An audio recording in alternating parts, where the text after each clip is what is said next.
Employment एक ऐसी situation जिसमें आप अपने आप को एंगेज करते हैं किसी प्रोडक्टिव एक्टिविटी में ताकि आपको क्या मिल सके, आपका लाइवलीहुड मिल सके। दूसरी बात, एम्प्लॉयमेंट दो तरह के होते हैं, एक सेल्फ एम्प्लॉयमेंट और एक वेज एम्प्लॉयमेंट। सेल्फ एम्प्लॉयमेंट में आप सारे रिसोर्सेज लगाते हैं और अपने आप को रोजगार देते हैं। वेज एम्प्लॉयमेंट में आप सिर्फ लेबर देते हैं, बाकी सारी चीजें कोई और। ठीक है, ये एक ऐसा इंडिकेटर है जिसके थ्रू आप किसी कंट्री का एम्प्लॉयमेंट सिचुएशन या एम्प्लॉयमेंट स्टेटस चेक कर सकते हैं। समस्या से जूझ रहा है तो वो है गरीबी और बेरोजगारी। माना जाता है poverty and unemployment are the two faces of the same coin. एक ही सिक्के के दो पहलू हैं। अगर हमें गरीबी को पहचानना है, आप समझिए गरीबी को अगर पहचानना है तो क्या होता है, पॉवर्टी एक ऐसी सिचुएशन होती है जहां पर हम अपने लोगों को ऐसा इस अवस्था में देखते हैं कि वो अपनी बेसिक ज़रूरतें भी पूरी नहीं कर पा रहे हैं। अगर हम अनएम्प्लॉयमेंट देखें तो अनएम्प्लॉयमेंट यानी बेरोजगारी एक ऐसी अवस्था है, एक ऐसी सिचुएशन है जहां पर कोई अपनी अर्निंग, अपनी लिविंग अर्न नहीं कर पा रहा है, अपने आप को प्रोडक्टिव एक्टिविटी में नहीं इंडल्ज पाता है। वो सिचुएशन उसके लिए बेरोजगारी है यानी अनएम्प्लॉयमेंट है। गरीबी किसकी वजह से? बेरोजगारी की वजह से। और बेरोजगारी की वजह से बहुत सारी समस्याएं और पैदा होती हैं। लगभग 70 वर्ष हो गए हैं हमारे देश को इकोनॉमिक प्लानिंग परफॉर्म करते हुए, इकोनॉमिक प्लानिंग डेवलपमेंट करते हुए, लेकिन स्टिल ये प्रॉब्लम्स अभी भी एग्जिस्ट करती हैं। Current challenges of Indian economy की बात अगर हम करते हैं तो इसके अंदर हमें unemployment, growth and other issues को समझना होता है। करंट चैलेंज मतलब अभी भी ये समस्या हमारे देश की मुख्य समस्याओं में से एक है। आइए बात करते हैं, कुछ बेसिक टर्म्स हम पहले सीखेंगे और उसके बाद अपनी क्लास को आगे बढ़ाएंगे। बात है मीनिंग ऑफ वर्कर। वर्कर किसे कहा जाता है? जनरली हम ये सोच बैठते हैं वर्कर वो इंसान होता है जो किसी दूसरे के लिए काम करे। वर्कर क्या होता है? वर्कर वो होता है जो किसी दूसरे के लिए काम करे, कि आप जॉब पे हैं, आप किसी दूसरे के लिए काम करते हैं, बदले में आपको सैलरी मिलती है, आप वर्कर हो जाते हैं। ऐसा नहीं है जी, ठीक है, ऐसा नहीं है। क्यों? क्योंकि वर्कर वो इंसान भी है जो अपने लिए काम कर रहा है। चाहे आप दूसरे के लिए काम करें या खुद के लिए काम करें, आप वर्कर है। वर्कर कोई भी ऐसा इंसान, चाहे वो मेल हो या फीमेल हो, कोई भी पर्सन जो किसी प्रोडक्टिव एक्टिविटी में इंडल्ज है, आप उसे कहते हैं वर्कर। कोई भी ऐसा इंसान जो अर्निंग कमा रहा है या इनकम अर्न कर रहा है, ठीक है, अपनी लिविंग को अर्न कर रहा है, वो इंसान वर्कर है। लिविंग अर्न करने का तरीका production of goods and services यानी इकोनॉमिक एक्टिविटी। तो वर्कर, जनरल जो मिसकॉन्सेप्शन हमारे दिमाग में आता है कि वर्कर क्या होता है जी, वर्कर वो है जो किसी दूसरे के लिए काम करता है। ये भूल जाइए। वर्कर हर वो इंसान जो काम करता है अपनी लिविंग के लिए, चाहे वो दूसरे के लिए, चाहे वो खुद के लिए काम कर रहा हो। ठीक है। अब second thing, who all are included in worker. Who all are included in workers. हम वर्कर्स की कैटेगरी में किसको शामिल करें और किसको शामिल ना करें। तो आप यहां पर देखिए ध्यान से, it includes self employed person. Worker कौन होते हैं? सेल्फ एम्प्लॉयड पर्सन को इंक्लूड करा जाता है यहाँ पर। सेल्फ एम्प्लॉयड पर्सन वो होते हैं जो खुद के लिए काम करते हैं, अपने रिसोर्सेज उन्होंने लगाए और अपने आप को रोजगार दिया। ठीक है। वर्कर्स हम उनको भी कहते हैं who remain temporarily absent from work due to various reason. अगर कोई पर्सन परमानेंट छुट्टी पर नहीं है, कुछ दिनों की छुट्टी पर है। अब कुछ दिनों की छुट्टी पर कैसे हो सकते हैं? देखिए, due to illness, due to any injury, due to other physical disability, due to bad weather, मौसम खराब है जी, नहीं आ पाया आज मैं ऑफिस। ठीक है भाई, त्योहार का मौसम है, मैं अभी छुट्टी पर हूँ। सोशल गैदरिंग, मेरे घर में फंक्शन है, मैं नहीं आ सकता। रिलीजियस फंक्शन, पूजा पाठ है हमारे घर में, हम नहीं आ सकते, है ना। तो ये कुछ भी कारण हो सकते हैं जिसकी वजह से आप टेम्पररी एब्सेंट है वर्क से। तो क्या आपको हम क्या बोले? वर्कर नहीं बोले? तो कुछ दिनों की तो छुट्टी पर थे, लेकिन वर्कर तो हो। आप किसी प्रोडक्टिव एक्टिविटी में इंडल्ज होके अर्निंग यानी पैसा तो कमा रहे हो। ठीक है। तो समझने की बात हमारी ये है कि वर्कर सेल्फ एम्प्लॉयड भी होता है, वर्कर वो भी होता है जो कुछ दिनों की छुट्टी पर है, कुछ दिनों के अवकाश पर है। तीसरी बात यहाँ पर हम करते हैं, वर्कर्स की कैटेगरी में हम उनको भी शामिल करते हैं जो मेन वर्कर्स को हेल्प करते हैं। मेन वर्कर्स को हेल्प करते हैं जैसे कि भाई मैंने अपने बिजनेस को शुरू किया, मैंने पैसा लगाया, अपने आप को रोजगार दिया, मान लीजिए, ठीक है, और फिर मेरे को और लोगों की जरूरत पड़ती है, मैं उन लोगों की मदद लेता हूँ। तो वो लोग भी वर्कर्स हैं जो दूसरे मेन वर्कर्स की हेल्प कर रहे हैं। ठीक है, हायर्ड वर्कर्स की हम बात कर रहे हैं यहाँ पर। तो वर्कर्स के अंदर, इस कैटेगरी के अंदर हमने जो समझने की बात कही है, वर्कर्स वो होते हैं जो किसी प्रोडक्टिव एक्टिविटी में इंडल्ज होके पैसा कमाते हैं, अपनी लिविंग को सिक्योर करते हैं। वर्कर्स के अंदर हम सेल्फ एम्प्लॉयड पर्संस को भी काउंट करते हैं, हम उन लोगों को भी काउंट करते हैं जो कुछ दिनों की छुट्टी पर हैं, आपने कुछ दिनों की छुट्टी पर हैं, ठीक है। और हम उन लोगों को भी काउंट करते हैं, यहाँ पर हम उन लोगों को भी काउंट करते हैं जो मेन वर्कर्स की हेल्प कर रहे हैं, राइट। अब हम बात करते हैं आगे, लेबर फोर्स किसे कहा जाता है। लेबर फोर्स, आप इस डेफिनेशन और इस टर्म को समझिए, लेबर फोर्स का मतलब क्या होता है। लेबर फोर्स के अंदर हम अपने पॉपुलेशन की उस फोर्स की बात कर रहे हैं जो हमारे काम की है, हमारे काम की है, मतलब लेबर फोर्स का मतलब है जो हमारे देश की मैन पावर है। लेबर फोर्स का मतलब है हमारे देश के वो लोग जिनको हम अगर यूटिलाइज कर लें तो जीडीपी में डायरेक्ट कंट्रीब्यूशन दिखाई देगा, ठीक है। लेबर फोर्स इंक्लूड्स, बड़े सिंपल शब्दों में, लेबर फोर्स इंक्लूड्स दो तरह के लोग। पहला, जो लोग मान लीजिए जो लोग काम कर रहे हैं, और दूसरा जो लोग काम ढूंढ रहे हैं, ठीक है। तो दोनों लोगों को अगर मैं मिला दूं तो हमारे देश की मैन पावर है, हमारे देश की लेबर फोर्स है। लेबर फोर्स में दो लोग आते हैं, पर्सन्स वर्किंग यानी जो लोग काम कर रहे हैं, एंड प्लस पर्सन सीकिंग और अवेलेबल फॉर वर्क, ठीक है। यानी वो लोग जो काम कर रहे हैं, वर्किंग पॉपुलेशन, प्लस वो लोग जो अभी काम नहीं कर रहे हैं लेकिन काम की तलाश में हैं, काम ढूंढ रहे हैं, हम उनको भी वर्कर्स कहेंगे, उनको भी हम लेबर फोर्स के तौर पे काउंट करेंगे। ओके, अच्छा, तो लेबर फोर्स इन शॉर्ट ऐसे समझा जा सकता है, it is the sum total of employed and unemployed, ठीक है। एम्प्लॉयड एंड अनएम्प्लॉयड पर्संस के समेशन को आप लेबर फोर्स कहते हैं, राइट। अच्छा, लेबर फोर्स कैलकुलेट कैसे किया जाता है। लेबर फोर्स, कोई कैलकुलेशन नहीं बता रहा हूं, लेबर फोर्स कैलकुलेट कैसे किया जाता है। कैलकुलेशन ऑफ लेबर फोर्स में हम क्या करते हैं, टोटल पॉपुलेशन जो है ना हमारी, टोटल पॉपुलेशन, उसमें से तीन तरह के कैटेगरीज को हम माइनस कर देते हैं, टोटल पॉपुलेशन में से माइनस कर देते हैं तीन तरह की कैटेगरीज को, ताकि हमें मिल जाए वो पॉपुलेशन जो हमारे लिए काम की है, यानी man power, right. So minus करेंगे अनफिट पीपल। सबसे पहला देखिए अनफिट पीपल, अनफिट पीपल में कौन आ जाता है, जैसे ओल्ड एज पर्सन हो गए, हैंडीकैप पर्सन हो गए। अच्छा, यहाँ पर हैंडीकैप यानी स्पेशली एबल्ड पर्सन, ठीक है। यहाँ पर कुछ ऐसे लोग होते हैं जो स्पेशली एबल्ड हैं, काम कर सकते हैं। यहाँ पर हमने उन लोगों को लिया है जो स्पेशली एबल्ड हैं और उनका एक्सटेंट बहुत ज्यादा है, जो वो काम नहीं कर पाते, यानी प्रोडक्टिव एक्टिविटी में वो अपने आप को इंडल्ज नहीं करा पाते। तो ऐसे लोगों को हमने यहाँ पर स्पेशली एबल्ड लोगों को काउंट किया है, जो कि प्रोडक्टिव एक्टिविटी में इंडल्ज नहीं हो पा रहे हैं। तो ये अनफिट पीपल पहला कैटेगरी जो टोटल पॉपुलेशन में से माइनस कर देंगे, ठीक है जी। दूसरी चीज क्या माइनस कर रहे हैं, people who are not willing to work, people who are not willing to work, जो काम करना चाहता ही नहीं है, काम करना चाहता ही नहीं है, काम कर सकता है, जैसे होमवर्क करना चाहते ही नहीं है, ठीक है ना। तो देखो, होमवर्क करना चाहते ही नहीं है, जैसे काम कर सकते हैं, होमवर्क कर सकते हैं, चाहते ही नहीं है जी, तो उनको हम मैन पावर में काउंट ही नहीं करेंगे, राइट। तो माइनस कर देंगे हम इसमें से सेकंड कैटेगरी जो काम करना ही नहीं चाहता, और तीसरा who are not available for work, यानी who are not available for work. जैसे कि अभी कोई बच्चा है, कोई पढ़ाई कर रहा है, अभी कहता है सर मैं काम करूंगा लेकिन आज नहीं, अभी मैं पढ़ रहा हूँ, ठीक है, मैं एक बार पढ़ाई कंप्लीट कर लूँ तो मैं काम करूंगा। तो अभी आप काम करने के लिए अवेलेबल नहीं हो, तैयार नहीं हो, मौजूद नहीं हो, ठीक है ना। तो ऐसी कैटेगरी को भी हम यहाँ पे माइनस कर देंगे। तो अगर आप देखें टोटल पॉपुलेशन में से मैं इन तीन लोगों को माइनस कर दूं जो काम करने के लिए काबिल नहीं है, जो काम करना ही नहीं चाहते, जो काम करने के लिए अभी प्रेजेंट सिचुएशन में तैयार नहीं है, मौजूद नहीं है, ठीक है। ये अलग है, विलिंगनेस वाला अलग है, अवेलेबल वाला अलग है, ठीक है। अभी अवेलेबल नहीं हो, काम करूंगा मैं, विलिंगनेस वाला क्या है, खत्म करूंगा ही, ठीक है ना। तो ऐसे लोगों को हम यहाँ माइनस कर देंगे, हमें मिल जाएगा क्या, लेबर फोर्स मिल जाएगा, ठीक है। तो लेबर फोर्स का कैलकुलेशन हमने यहाँ पर अभी सीखा।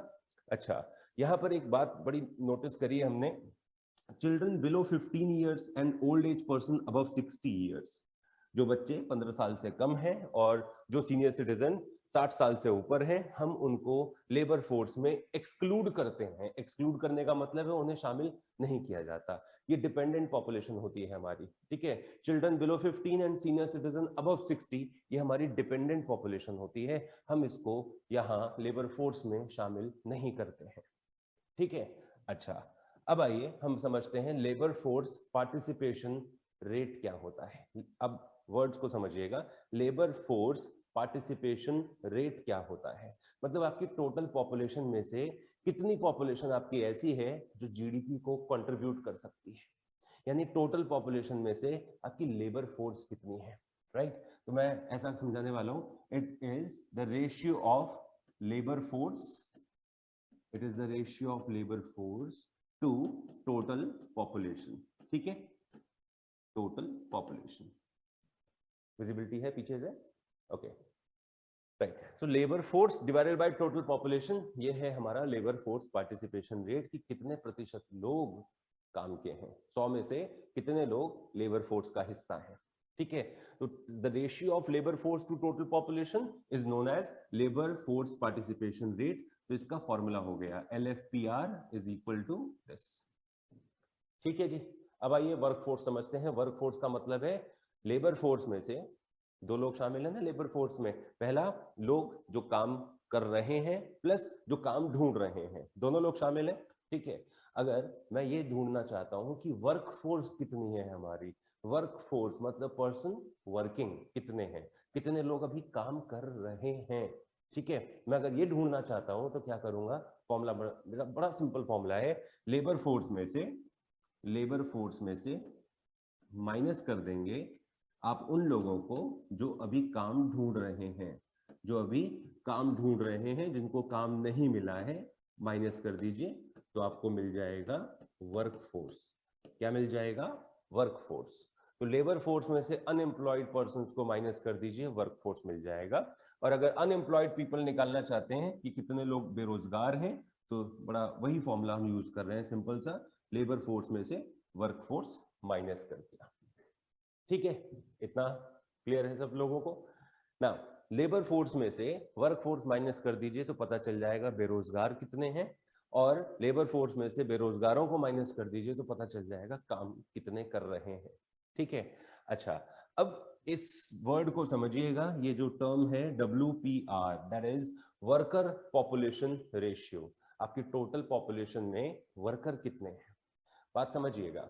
टोटल पॉपुलेशन में से लेबर फोर्स कितनी है, वो है labour force participation rate. Total population में से कितने लोग एक्चुअली काम कर रहे हैं, ये है आपका वर्कर पॉपुलेशन रेशियो।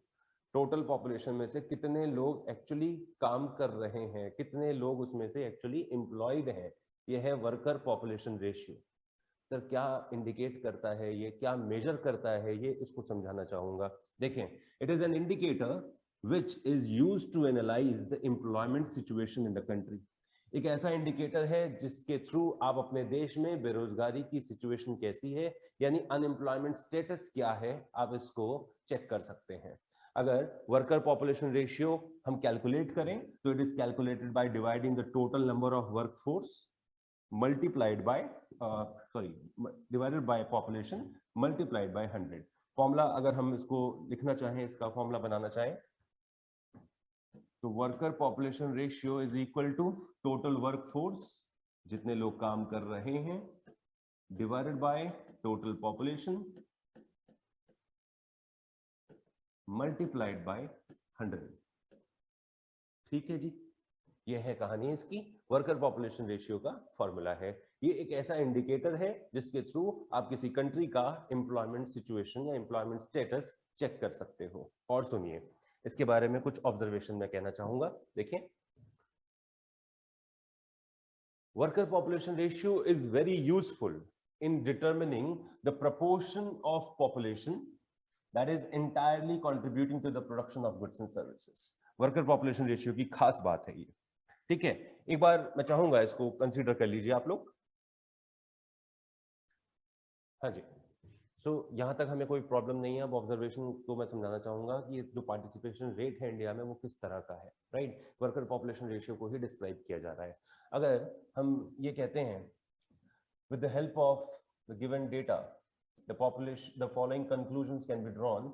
In 2017-18 2017-18 का हमारा स्टैंडर्ड डेटा है, जो worker population ratio urban areas का आ रहा था लगभग 33.9% था, रूरल एरियाज में लगभग 35% लोग वर्किंग थे। पार्टिसिपेशन रेट अगर मेल का देखें तो लगभग 53% लोग काम कर रहे थे और लगभग 14.2% वुमेन कैंडिडेट यानी फीमेल वर्किंग थी। ठीक है, rate of participation 51.7% for main and 17.5% of women in rural areas। ठीक है, तो ये चार्ट जो नीचे दिया हुआ है आप इसके थ्रू भी समझ सकते हैं। मेन जो इसका कंसिडरेशन है वो है रूरल एंड अर्बन एरियाज, और सेकेंडली जेंडर वाइज डिस्ट्रीब्यूशन इसका क्या है। ठीक है, तो आप देख सकते हैं रूरल अर्बन सिनेरियो में मेल पॉपुलेशन रूरल एरिया में ज्यादा वर्किंग है। ठीक है, अर्बन एरियाज में भी कंपैरेटिवली ज्यादा वर्किंग है। अगर आप वुमेन पॉपुलेशन को देखते हैं, फीमेल पॉपुलेशन देखते हैं, तो as compared to urban areas जो कि 14.2 है, रूरल एरियाज में वुमेन पार्टिसिपेशन ज्यादा है, दैट इज 17.5। ठीक है, ओवरऑल पार्टिसिपेशन रेट जो याद रखने वाली बात है, ओवरऑल पार्टिसिपेशन रेट हमारे देश में 34.7% है, यानी आउट ऑफ 100 लगभग 34% वर्किंग है। मतलब 100 में से 34 लोग आपके काम कर रहे हैं, बाकी 66 जो है वो आपके डिपेंडेंट पॉपुलेशन है। ठीक है, अच्छा, इसमें जो बात है कितने काम कर रहे हैं, जिनके थ्रू आप हमारे देश के एम्प्लॉयमेंट सिचुएशन को कंसीडर करते हो, जिसके थ्रू आप चेक कर सकते हो किसी का लिविंग स्टैंडर्ड कैसा होगा, राइट। तो ये है जी वर्कर पॉपुलेशन रेशियो। जो ओवरऑल पार्टिसिपेशन रेट है एम्प्लॉयमेंट के अंदर वो है 34.7% to be specific, near about 35%। ठीक है, तो हम ये कह सकते हैं 65% लोग, 65 में वो भी शामिल हैं, याद रखिएगा 65% में वो भी शामिल हैं जो एक्चुअली काम ढूंढ रहे हैं, जो उनको काम नहीं मिल रहा है, वो भी शामिल हैं जो अनफिट हैं, वो भी शामिल हैं जिनको हम कहते हैं कि नॉट विलिंग टू वर्क, वो भी शामिल हैं those who are not available for work for now. Okay, तो ये सारी बातें हमने अभी समझी हैं इसके रिगार्डिंग। अब हम बात करते हैं ऑब्जर्वेशन। कुछ ये जो चार्ट हमने देखा, ये जो टेबल हमने पढ़ा, इसके थ्रू हम कुछ कंसिडरेशन लेना चाहेंगे। हाई डिपेंडेंसी रेशियो, ये तो हम पढ़ ही रहे हैं। हाई डिपेंडेंसी रेशियो आप देखेंगे कि हमारी कंट्री में पार्टिसिपेशन रेट बहुत ज्यादा नहीं है। इसका मतलब जानते हैं क्या है? इसका मतलब है not many people are engaged in production activity, it points to higher dependency ratio. ठीक है, मतलब 34%, 34.7% अगर लोग वर्किंग है, बाकी जो रेस्ट अमाउंट आता है, जो रेस्ट फिगर आती है, वो आपकी डिपेंडेंट पॉपुलेशन है, तो डिपेंडेंसी ज्यादा है। दूसरी बात करें एम्प्लॉयमेंट अपॉर्चुनिटीज की, राइट। सो रूरल एरियाज में लिमिटेड रिसोर्सेज होते हैं। लिमिटेड रिसोर्सेज का मतलब हो गया लिमिटेड एम्प्लॉयमेंट अपॉर्चुनिटीज। ठीक है, एम्प्लॉयमेंट अपॉर्चुनिटीज रूरल एरियाज में लिमिटेड होती हैं, और जिसकी वजह से लोग ज्यादा चूजी नहीं होते, जो काम मिलता है, जैसा काम मिलता है वो ऑप्ट कर लेते हैं, उसमें उनके नखरे नहीं होते हैं, उनका कोई चॉइस नहीं होता है। ठीक है, क्योंकि भाई उनको मालूम है एम्प्लॉयमेंट अपॉर्चुनिटीज रूरल एरियाज में as compared to urban areas बहुत कम होंगी, तो ज्यादा नखरे ना दिखाते हुए हमें जो मिल रहा है, जैसा काम मिल रहा है, हम उसको ऑप्ट कर लेते हैं। ठीक है जी, आ गया समझ? अच्छा, तीसरी बात अगर हम करें एजुकेशन लेवल की, एजुकेशन लेवल रूरल एरियाज में बहुत से लोग तो जाते ही नहीं है स्कूल, कॉलेजेस की शक्ल नहीं देखी है, और अगर गए भी हैं तो उन्होंने बीच में पढ़ाई छोड़ दी है। क्यों? कि जी हम अपनी फैमिली को सपोर्ट करना चाहते हैं, फैमिली में दिक्कत आ गई है, बड़ी बेसिक समस्या है हमारे देश की। ठीक है, कोई पढ़ाई करता है, बीच में छोड़ना पड़ता है कि फैमिली की अर्थव्यवस्था ऐसी है, जो फैमिली की फाइनेंशियल सिचुएशन ऐसी है कि जी मैं काम नहीं करूंगा तो सपोर्ट नहीं मिल पाएगा, तो मैं पढ़ाई छोड़ रहा हूँ, मैं काम कर रहा हूँ। रूरल एरियाज में कॉमन है। अर्बन एरियाज में हम सभी लोगों को क्या कहा जाता है कि भैया पढ़ लो ताकि आगे फ्यूचर अच्छा हो, है ना, पढ़ाई पे फोकस किया जाता है और इस बात को इंश्योर किया जाता है कि पढ़ाई आपकी कंप्लीट हो। ठीक है, बहुत से तो हायर एजुकेशन भी ग्रैब करते हैं और पोस्ट ग्रेजुएशन तक पहुंचते हैं, तो ये सारी बातें अर्बन एरियाज में कॉमन है। अब सोचिए एजुकेशन लेवल अगर अर्बन एरियाज में अच्छा होगा तो ऑब्वियसली एम्प्लॉयमेंट अपॉर्चुनिटीज भी आपको अच्छी मिलेंगी। रूरल एरियाज में एजुकेशन कम है या तो है ही नहीं, राइट, लोग पढ़े ही नहीं है, पढ़े हैं तो बहुत कम पढ़े हैं, तो वेल क्वालिफाइड जॉब्स आपको मिलना मुश्किल है। ठीक है, तो ये एक ओवरऑल सिनेरियो हमारे देश के अंदर चल रहा है। इसके बाद अगर हम वुमेन पार्टिसिपेशन की बात करें तो more women workers in rural areas, rural areas में वुमेन वर्कर्स हमें ज्यादा नजर आई हैं। ठीक है, रीजन कारण क्या है? गरीबी, poverty. Compels women to avoid education and seek employment. ठीक है जी, गरीबी की वजह से बहुत से रूरल एरियाज में बच्चियां पढ़ती नहीं हैं, ठीक है, और काम करना शुरू करते हैं, एम्प्लॉयमेंट में अपने आप को एंगेज कर लेते हैं, ताकि उनको लगता है कि हम कुछ भी करेंगे यार, कुछ तो कमाएंगे, और जितना भी कमाएंगे कम से कम फैमिली को कुछ तो सपोर्ट मिलेगा, राइट। तो एजुकेशन ऑप्ट ना करके एम्प्लॉयमेंट ऑप्ट कर लेते हैं। इसी वजह से अर्बन एरियाज के मुकाबले रूरल एरियाज में वुमेन वर्कर्स ज्यादा मिलेंगे आपको। ठीक है, अच्छा जी, they engage in employment at an early age, जैसे मैंने कहा, which raises the participation rate and preference for even less productive jobs. क्यों? Because of less education. वो कहते हैं जी हमारी कोई चॉइस नहीं, हमें जैसा काम मिल रहा है वैसे मिलने चाहिए, जिससे हमारा गुजारा हो सके, आप वो जॉब दे दीजिए। अर्बन एरियाज में जी हमारी क्वालिफिकेशन के हिसाब से जॉब होना चाहिए, हमारे स्टेटस को मैच करता हुआ जॉब होना चाहिए, ऐसे ही कोई जॉब हम नहीं कर लेंगे, हम इतने पढ़े लिखे हैं ये जॉब करेंगे, ये सब थोड़ा सा रहता है, जिसकी वजह से अर्बन एरियाज में पार्टिसिपेशन रेट कम हो जाता है। ठीक है, इसके बाद हम बात करें अगले पॉइंट पे, that one, under estimation of women workers. ठीक है, under estimation of women workers, एक एग्जाम्पल मैं बार बार देता हूं क्लास में कि अगर कोई मेल कैंडिडेट, कोई मेल मेंबर, घर का कोई मेल मेंबर अगर फार्म लैंड पर जाकर काम करता है तो आप उसको बोलते हैं ही इज एम्प्लॉयड। क्यों? क्योंकि ये फार्मर है। अगर वही घर की फीमेल मेंबर अपने ही घर के फार्म लैंड पर जाकर काम करते हैं तो आप उसको फार्मर नहीं बोलते, आप कहते हैं जी ये तो मदद कर रहे हैं, कोई घर का फार्म लैंड है, मदद कर रहे हैं, she is not a worker. तो अंडर एस्टिमेशन तो है ना, वुमेन वर्कर्स का अंडर एस्टिमेशन तो है यहाँ पर। वो वही काम कर रहे हैं जो आपके घर का मेल मेंबर करता है एज अ फार्मर, लेकिन आप वुमेन एम्प्लॉयमेंट अगर वहां देखते हैं तो आप उसको कहते हैं नहीं जो हेल्प कर रहे हैं, फार्मर नहीं है। ठीक है, तो इस तरह का अंडर एस्टिमेशन कई जगहों पर देखा जाता है। अच्छा, शहरों में बात कर लें, फैक्ट्रीज में हमने बड़ा कॉमन सिनेरियो रहता है फैक्ट्रीज में कि मेल कैंडिडेट होगा तो उसकी सैलरी, उसकी वेजेस ज्यादा होंगी, और फीमेल वर्कर्स होंगी तो उनकी वेजेस कम होंगी। तो ये पार्शियलिटी, ये डिस्क्रिमिनेशन, ये बायसनेस हमें नजर आती है। Under estimation of women worker, चाहे हम कितना भी कोशिश कर रहे हैं वुमेन एम्पावरमेंट की, इक्वालिटी की, लेकिन स्टिल ये पार्शियलिटी, ये डिस्क्रिमिनेशन किसी न किसी ग्राउंड पे हमें जरूर नजर आता है। ओके, सो अगली बात हम करते हैं इस पॉइंट से, एम्प्लॉयमेंट। चैप्टर का नाम एम्प्लॉयमेंट। एम्प्लॉयमेंट एक ऐसी सिचुएशन है जिसके थ्रू आप अपनी लिविंग को सिक्योर करते हो। एम्प्लॉयमेंट एक ऐसी सिचुएशन है जिसमें कोई इंसान प्रोडक्टिव एक्टिविटी में या इकोनॉमिक एक्टिविटी में एंगेज्ड होता है और अपनी लिविंग को सिक्योर करता है, इसे कहते हैं एम्प्लॉयमेंट। आइए, इट इज एन अरेंजमेंट जी, इट इज एन एक्टिविटी और an arrangement which enables a person to earn means of living, to earn means of living. It is an arrangement by which a person earns income or the means of livelihood. ठीक है जी, तो employment तो ये है जी। अच्छा, अब employment को अगर हम समझते हैं, सोचो एम्प्लॉयमेंट को हम समझते हैं कि एम्प्लॉयमेंट कितने तरह का हो सकता है। तो सोचिए, एम्प्लॉयमेंट दो तरह के, बेसिक ब्रॉड कैटेगरी दो तरह की है, एक है सेल्फ एम्प्लॉयमेंट और एक है जी वेज एम्प्लॉयमेंट। सेल्फ एम्प्लॉयमेंट का मतलब है कि आपने अपने रिसोर्सेज लगाए हैं और अपने रिसोर्सेज को लगा करके अपने आप को रोजगार दिया है, अपने साथ में जुड़े हुए कुछ लोगों को रोजगार दिया है। वेज एम्प्लॉयमेंट का मतलब है आपने रिसोर्सेज कुछ नहीं लगाए हैं, आप अपनी मेहनत, अपना लेबर सिर्फ दे रहे हैं। चलिए ऐसे समझ लेते हैं, नहीं आया था समझ, ऐसे समझते हैं कि अगर आप एक प्रोड्यूसर हो और प्रोड्यूसर को गुड्स एंड सर्विसेज बनाने के लिए क्या क्या चाहिए होता है, किन किन चीजों की जरूरत होती है? हाँ जी, अच्छा, लैंड चाहिए होता है, लेबर चाहिए होता है, ठीक है ठीक है, लिख देता हूं मैं कहीं हम भूल ना जाए। लैंड चाहिए, लेबर चाहिए, हाँ, कैपिटल चाहिए, बहुत अच्छे, एंड एंटरप्रेन्योर्स चाहिए, एंटरप्रेन्योरशिप। ठीक है, तो इनको कहा जाता है फैक्टर्स ऑफ प्रोडक्शन। अगर आप सेल्फ एम्प्लॉयड हैं, अपने आप को सोचिए, अगर आप सेल्फ एम्प्लॉयड हैं तो जमीन, लैंड का अरेंजमेंट भी आप करेंगे, या तो परचेज करेंगे या तो किराए पे लेंगे। लेबर भी आप, मेहनत भी आप करेंगे, पैसा भी आप लगाएंगे, और रिस्क भी आप लेंगे, बिजनेस में रिस्क भी आप लेंगे। तो सारे के सारे अरेंजमेंट आपको करने हैं जी, ये है सेल्फ एम्प्लॉयमेंट सिचुएशन।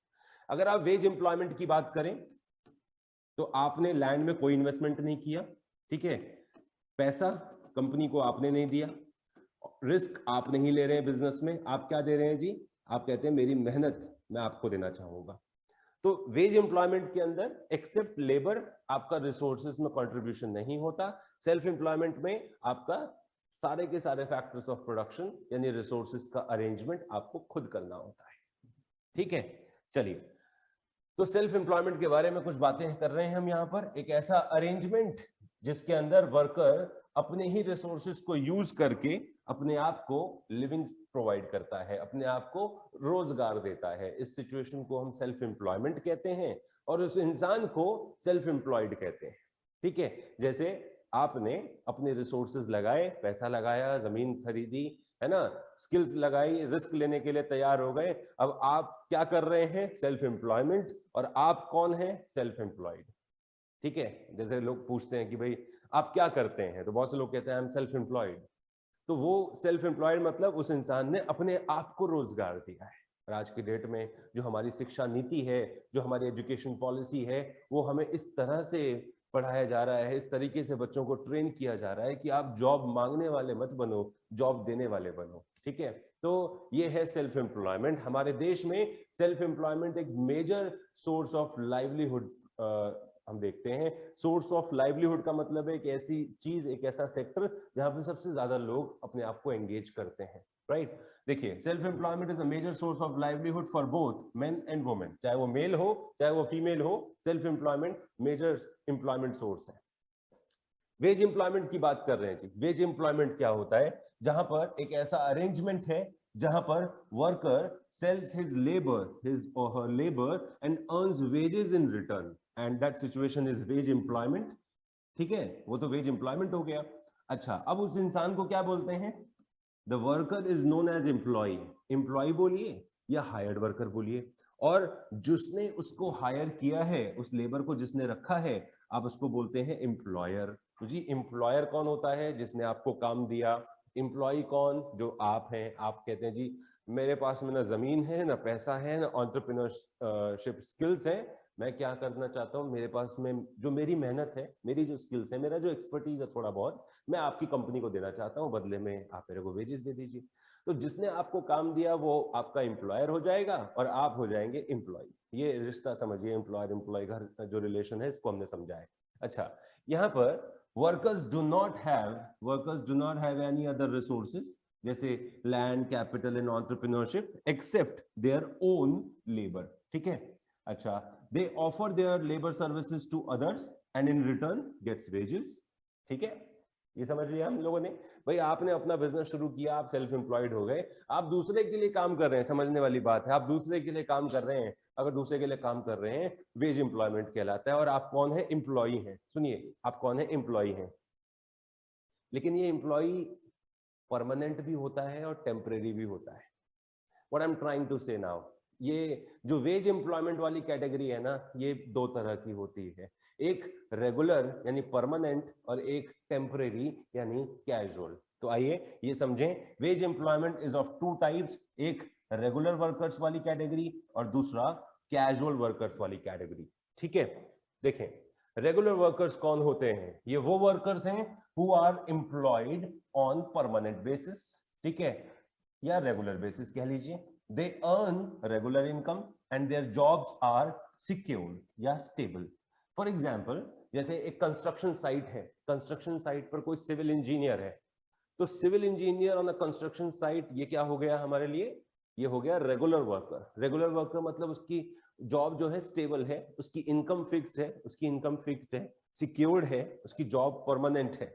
ये हो गया रेगुलर सैलरीड वर्कर। ठीक है, दूसरा, अगर उसी कंस्ट्रक्शन साइट पर जो लेबर्स काम करते हैं, एग्जांपल समझिएगा, कंस्ट्रक्शन साइट पर सिविल इंजीनियर, वो कंस्ट्रक्शन साइट कंप्लीट हो जाती है तो सिविल इंजीनियर को दूसरी कंस्ट्रक्शन साइट दे दी जाती है कंपनी के द्वारा या सरकार के द्वारा, ठीक है, जिसने भी उसको हायर किया है। ठीक है, लेकिन वर्कर्स की जॉब स्टेबल नहीं है। वर्कर कहते हैं भाई इस कंस्ट्रक्शन साइट पर हम काम कर रहे हैं, आज हमें पैसा मिल रहा है, ये कंस्ट्रक्शन साइट कंप्लीट हो जाएगी तो हमें नहीं पता कि नेक्स्ट कंस्ट्रक्शन साइट पे हमें बुलाया जाएगा कि नहीं बुलाया जाएगा। तो वो जो वर्कर्स वहां पर काम कर रहे हैं वो क्या है? टेम्परेरी है, ठीक है, कैजुअल बेसिस पे है। लेकिन वहां पे ऐसी पोजीशन पे जो काम कर रहा है, जैसे सिविल इंजीनियर मैंने एग्जांपल दिया, तो वो हो जाएगा परमानेंट। ठीक है, तो वो उसको हम कहेंगे रेगुलर वर्कर। लेकिन कैजुअल वर्कर्स कौन होते हैं? ठीक है, those who are employed on temporary basis or on casual basis. They do not earn regular income as their jobs are not secured. ठीक है, for example construction site workers. Okay, तो हमने अभी तक क्या पढ़ा, क्या समझा, समराइज करा देते हैं, नहीं तो फिर आगे आगे चलेंगे और पीछे का भूलते रहेंगे. ठीक है जी, समराइजेशन देख लेते हैं. अभी तक क्या पढ़ा हमने. बात करी है एम्प्लॉयमेंट की. एम्प्लॉयमेंट एक ऐसी सिचुएशन जिसमें आप अपने आप को एंगेज करते हैं किसी प्रोडक्टिव एक्टिविटी में ताकि आपको क्या मिल सके, आपका लाइवलीहुड मिल सके. दूसरी बात, एम्प्लॉयमेंट दो तरह के होते हैं, एक सेल्फ एम्प्लॉयमेंट और एक वेज एम्प्लॉयमेंट. सेल्फ एम्प्लॉयमेंट में आप सारे रिसोर्सेज लगाते हैं और अपने आप को रोजगार देते हैं. वेज एम्प्लॉयमेंट में आप सिर्फ लेबर देते हैं, बाकी सारी चीजें कोई और. ठीक है, समझ गए. वेज एम्प्लॉयमेंट दो तरह का होता है, एक होता है रेगुलर बेसिस पर, एक होता है आपका कैजुअल बेसिस पर. राइट, ये सारी चीजें अभी तक हमने पढ़ी हैं. हमारे देश में, मैंने बोला कि हमारे देश में major source of livelihood option हमें अगर नजर आता है तो वो सेल्फ एम्प्लॉयमेंट नजर आता है. आप इसका अंदाजा इस डेटा से भी लगा सकते हैं. Self employment 52%, veg employment 48%. यानी हमारे देश में जो एम्प्लॉयमेंट का डिस्ट्रीब्यूशन है सेल्फ और वेज एम्प्लॉयमेंट के तौर पर वो कुछ इस तरह से है. मोर देन 50% हमारे देश में सेल्फ एम्प्लॉयड है एंड 48% टू बी स्पेसिफिक वो कौन है, वेज एम्प्लॉयड है. अच्छा, अब इस वेज एम्प्लॉयड में भी दो तरह के लोग आ जाएंगे ना. वेज एम्प्लॉयमेंट में भी दो तरह के लोग आ जाएंगे. एक आ जाएंगे रेगुलर बेसिस पर और एक आ जाएंगे जी कैजुअल बेसिस पर. इसी 48% के अंदर वो स्प्लिट होगा. राइट, आइए समझते हैं distribution of employment by industry. अगर आपको यह समझना है कि इंडस्ट्री का क्लासिफिकेशन कैसे होता है तो मैंने ये चार्ट आपके लिए दिया है. ये 8 मेन एक्टिविटीज हैं जिनको हम ग्रुप करेंगे प्राइमरी, सेकेंडरी और टर्शरी सेक्टर के फॉर्म में. अगर हम ये समझें कि प्राइमरी सेक्टर क्या इंक्लूड करता है तो इट इंक्लूड्स, देखिए, agriculture, mining and quarrying. Secondary sector क्या इंक्लूड करता है जी, सेकेंडरी मतलब मैन्युफैक्चरिंग सेक्टर, प्रोसेसिंग जो जहां पर होती है. राइट, तो रॉ मटेरियल को जहां पे प्रोसेस किया जाता है, manufacturing, electricity, gas, water supply जहां से स्टार्ट की जाती है, जहां पे ट्रांसमिशन होता है, कंस्ट्रक्शन, ये सारी चीजें हमारे लिए क्या है, मैन्युफैक्चरिंग सेक्टर है. तीसरा, टर्शरी सेक्टर में आ जाते हैं हमारे सर्विसेज. तो सर्विसेज में देखिए, जैसे यहाँ पर ट्रांसपोर्ट एंड स्टोरेज, बैंकिंग हो गया, जितनी भी सर्विसेज हैं वो टर्शरी सेक्टर में. तो ये हो गया टर्शरी. ठीक है, और ये हो गया आपका ट्रेड भी इसी के अंदर आ जाएगा टर्शरी के अंदर. Construction, electricity, gas, water supply, ये हो गया सेकेंडरी और ये हो गया आपके लिए प्राइमरी सेक्टर. ठीक है, तो ये है हमारे देश में जो गुड्स एंड सर्विसेज बनाने वाले सेक्टर्स हैं उनका क्लासिफिकेशन इस तरह से किया गया है जिसको आप प्राइमरी, सेकेंडरी और टर्शरी सेक्टर बोलते हैं. बहुत से बच्चे जानते होंगे, तो इस मैंने अपनी सेटिस्फेक्शन के लिए बता दिया है, बाकी आपका काम है. जिसे नहीं मालूम है, जो पूछना नहीं चाहता या हेजिटेट कर रहा है, उसके लिए मैंने बता दिया. ठीक है ना, फॉर अ सेफर साइड. सो अब हम बात करेंगे यहां इसके डिस्ट्रीब्यूशन की. प्राइमरी सेक्टर के अंदर हमारे देश में देखिए 44.6% लोग काम कर रहे हैं. यानी मेजर स्टेक अभी भी हमारे देश के अंदर किसके पास है, प्राइमरी सेक्टर के पास है मेजर स्टेक होल्डिंग. राइट, इसके बाद में अगर सर्विस सेक्टर देखें तो 1991 के बाद में जब लिबरलाइजेशन और ग्लोबलाइजेशन शुरू हुआ तो उसके बाद में सर्विस सेक्टर ने अपनी पकड़ बनाई और हमारे देश में लगभग 31% लोगों को जॉब देता है टर्शरी सेक्टर. ठीक है, एंड मैन्युफैक्चरिंग सेक्टर यानी सेकेंडरी सेक्टर हम बड़ी कोशिश कर रहे हैं, कब से कोशिश कर रहे हैं कि ये वाला सेक्टर मजबूत हो जाए, लेकिन अभी तक नहीं हो पाया है. ये डेटा जो हम दे रहे हैं आपको वो 2017 और 18 का डेटा है. ये जो कॉम्पोजिशन है ये 2017 और 18 का कॉम्पोजिशन दिया गया है, जो एनसीईआरटी के हिसाब से भी अभी जो लेटेस्ट प्रिंट है हमारा उसमें भी यही दिया गया है. ठीक है, 2017-18 का डेटा. तो डेटा हमें याद रखना चाहिए क्योंकि ये डिस्ट्रीब्यूशन इंडस्ट्री वाइज डिस्ट्रीब्यूशन है. 44.6% प्राइमरी है, 31% आपका टर्शरी है एंड 24.4% आपका सेकेंडरी सेक्टर है.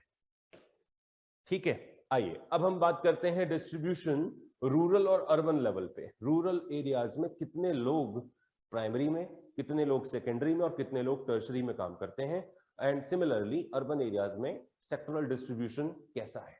Okay, so employment in rural area समझने की कोशिश होगी. एम्प्लॉयमेंट इन रूरल एरियाज हम देखते हैं 59.8% कहां पर काम कर रहे हैं, प्राइमरी सेक्टर में. 20.4% कहां पर काम कर रहे हैं, सेकेंडरी सेक्टर में. एंड सर्विस सेक्टर में लगभग 19.8% लोग काम करते हैं सर्विस सेक्टर के अंदर. तो अगर ये डेटा हम याद कैसे रखें, ठीक है, तो इसका डिस्ट्रीब्यूशन हम बना लेते हैं, प्राइमरी, सेकेंडरी एंड टर्शरी, ठीक है। रूरल एरियाज में आपने देखा, अगर एग्जैक्ट डेटा नहीं याद हो सकता, 59.8 है, 60% लोग यहाँ पे काम करते हैं, 20% लोग यहाँ पे काम करते हैं और लगभग 20% लोग यहाँ पर काम करते हैं। 19.8 नियर अबाउट 20.4। तो इस तरीके से ये याद रखने वाली बात है। अगर आप एग्जैक्टली 20.4 याद रख सकते हैं, वेल एंड गुड है, ठीक है।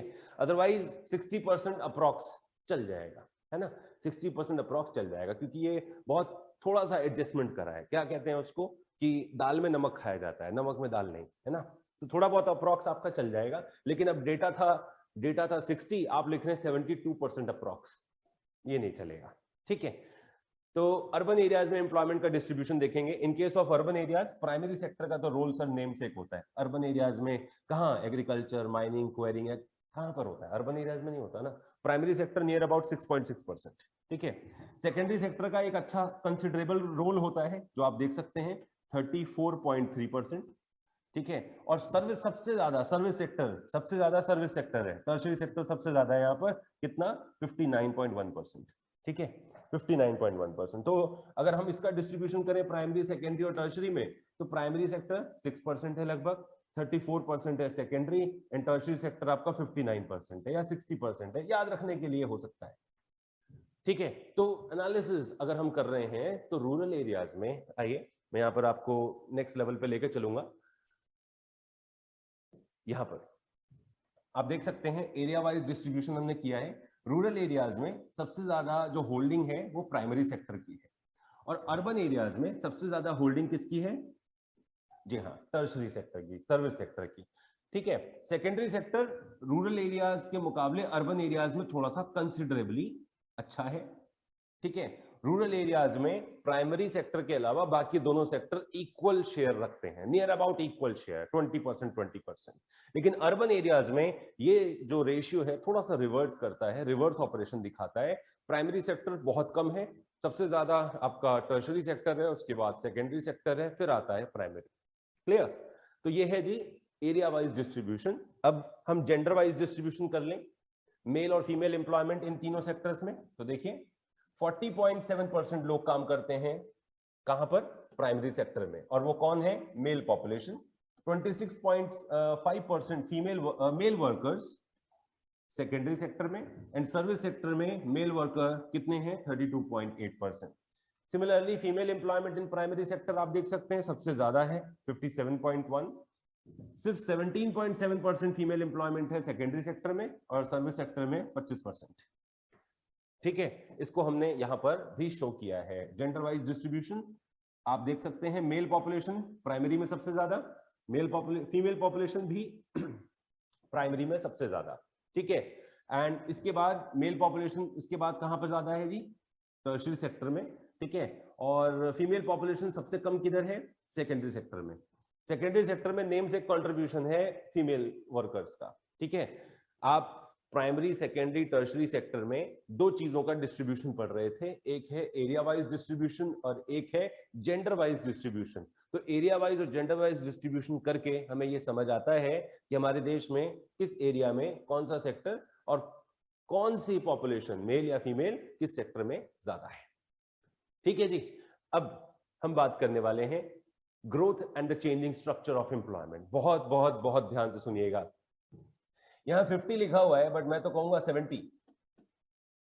70 इयर्स ऑफ प्लान डेवलपमेंट अभी तक हमने देखा, और इकोनॉमिक ग्रोथ को हमने एक्सपैंड किया और एम्प्लॉयमेंट भी इंक्रीज कराने की कोशिश करी। लेकिन इस पूरे प्रकरण में, यानी इस पूरे ट्रेंड में हमने क्या महसूस किया, ये चीज जो मैं आपको समझाने जा रहा हूं, बहुत ध्यान से क्लियर करिएगा, बहुत ध्यान से समझिएगा, इंपॉर्टेंट टॉपिक है ये।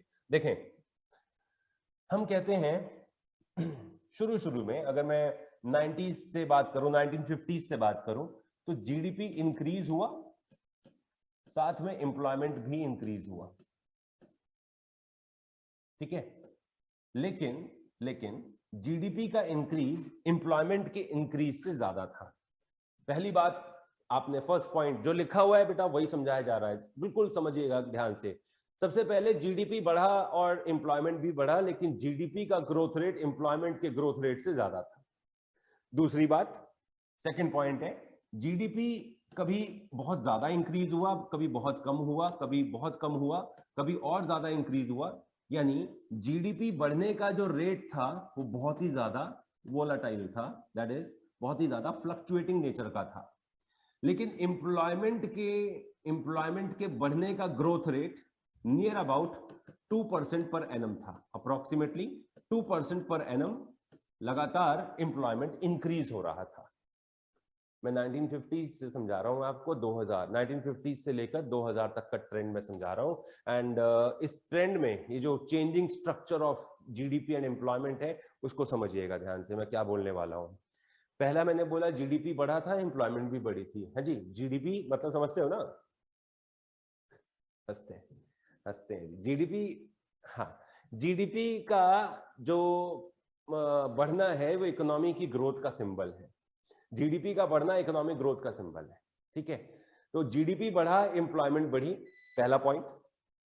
जीडीपी का रेट एम्प्लॉयमेंट के रेट से ज्यादा था, ये आपने समझ जाए। दूसरा, जीडीपी के बढ़ने का रेट बहुत ही फ्लक्चुएटिंग था, लेकिन एम्प्लॉयमेंट के इंक्रीज होने का रेट स्टेबल था at around 2% per annum approximately, ठीक है। अब सुनिएगा यहां पर, लेट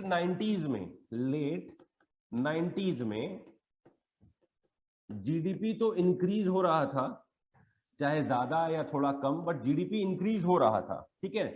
एम्प्लॉयमेंट ना डिक्रीज होने लग गया। अभी तक एम्प्लॉयमेंट बढ़ रहा था, लेट 90s में एम्प्लॉयमेंट डिक्रीज होने लग गया, ठीक है। एम्प्लॉयमेंट डिक्रीज होते होते पता है उस लेवल तक पहुंच चुका था जब हमने प्लानिंग शुरू करी थी। 1950s में जो एम्प्लॉयमेंट का स्टेटस था ना, स्टेटस ऑफ एम्प्लॉयमेंट वहां तक पहुंच गया जो 1950s में था। ये कब की बात थी? लेट 90s की बात थी। लेट 90s में एम्प्लॉयमेंट गिरते गिरते उस लेवल पे आ गया जो हमारा स्टार्टिंग फेज में था, ठीक है। तो अब जो मैं वर्ड समझाने वाला हूं आपको, देखिए, जीडीपी बढ़ रहा था, एम्प्लॉयमेंट कम हो रही थी। जीडीपी का बढ़ना और एम्प्लॉयमेंट का कम होना, यानी गुड्स एंड सर्विसेज तो बन रहे हैं, यानी देश तो तरक्की कर रहा है, लेकिन देश के लोगों को रोजगार कम मिलता जा रहा है। देश तरक्की कर रहा है, जीडीपी बढ़ रही है और रोजगार कम होता जा रहा है। ये जो गैप क्रिएट हो रहा है ना, जीडीपी का बढ़ना और एम्प्लॉयमेंट का कम होना, ये जो गैप क्रिएट हो रहा है ना, इसी को कहते हैं जॉबलेस ग्रोथ। देखिए, एम्प्लॉयमेंट कम हो रहा है तो आपने कहा जॉब जा रही है, जॉब लेस हो रही है, ठीक है। जीडीपी बढ़ रहा है तो लोगों ने कहा जी ग्रोथ हो रही है, हमने टर्म बना दिया, इसका टर्म क्या बना दिया जी, ये तो जॉबलेस ग्रोथ है। कौन सी ग्रोथ है? जॉबलेस ग्रोथ है। क्या फायदा है इस ग्रोथ का? क्या फायदा है इस ग्रोथ का भाई? जीडीपी बढ़े बट एम्प्लॉयमेंट ना बढ़े। गुड्स बना के आप देश को तो आगे ले जा रहे हो, लेकिन देश के वो गुड्स कंज्यूम करने के लिए लोगों के पास में पैसा होना चाहिए। पैसा कब आएगा? जब रोजगार मिलेगा। रोजगार तो बढ़ नहीं रहा, जीडीपी बढ़ रहा है, क्या करेंगे उसका? तो ये है जी जॉबलेस ग्रोथ, ठीक है। ये चेंजिंग पैटर्न है जो मैंने समझाया है, यही चीज यहाँ पर लिखी भी हुई है। जल्दी से रिव्यू कर लेते हैं। देखिए, 1950 से 2010 तक का सिनेरियो अगर हम देखें तो GDP grew positively and was higher than the employment growth. GDP बढ़ा, एम्प्लॉयमेंट भी बढ़ा, लेकिन जीडीपी का बढ़ना एम्प्लॉयमेंट से ज्यादा था।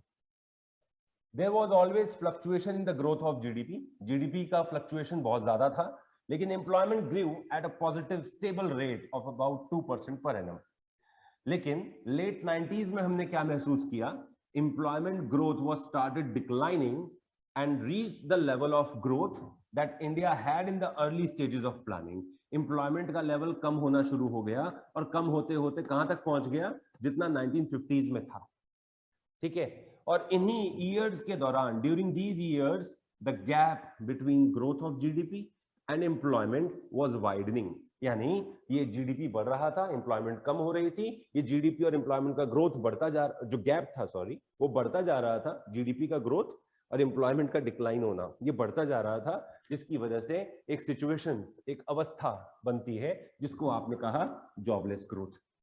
तो जॉबलेस ग्रोथ को अगर आपसे कोई पूछे क्या होता है जी, क्या होता है जॉबलेस ग्रोथ, तो आप कहेंगे एक ऐसी सिचुएशन है ये जहां पर economy is able to produce more goods and services, लेकिन without a proportionate increase in the employment opportunities.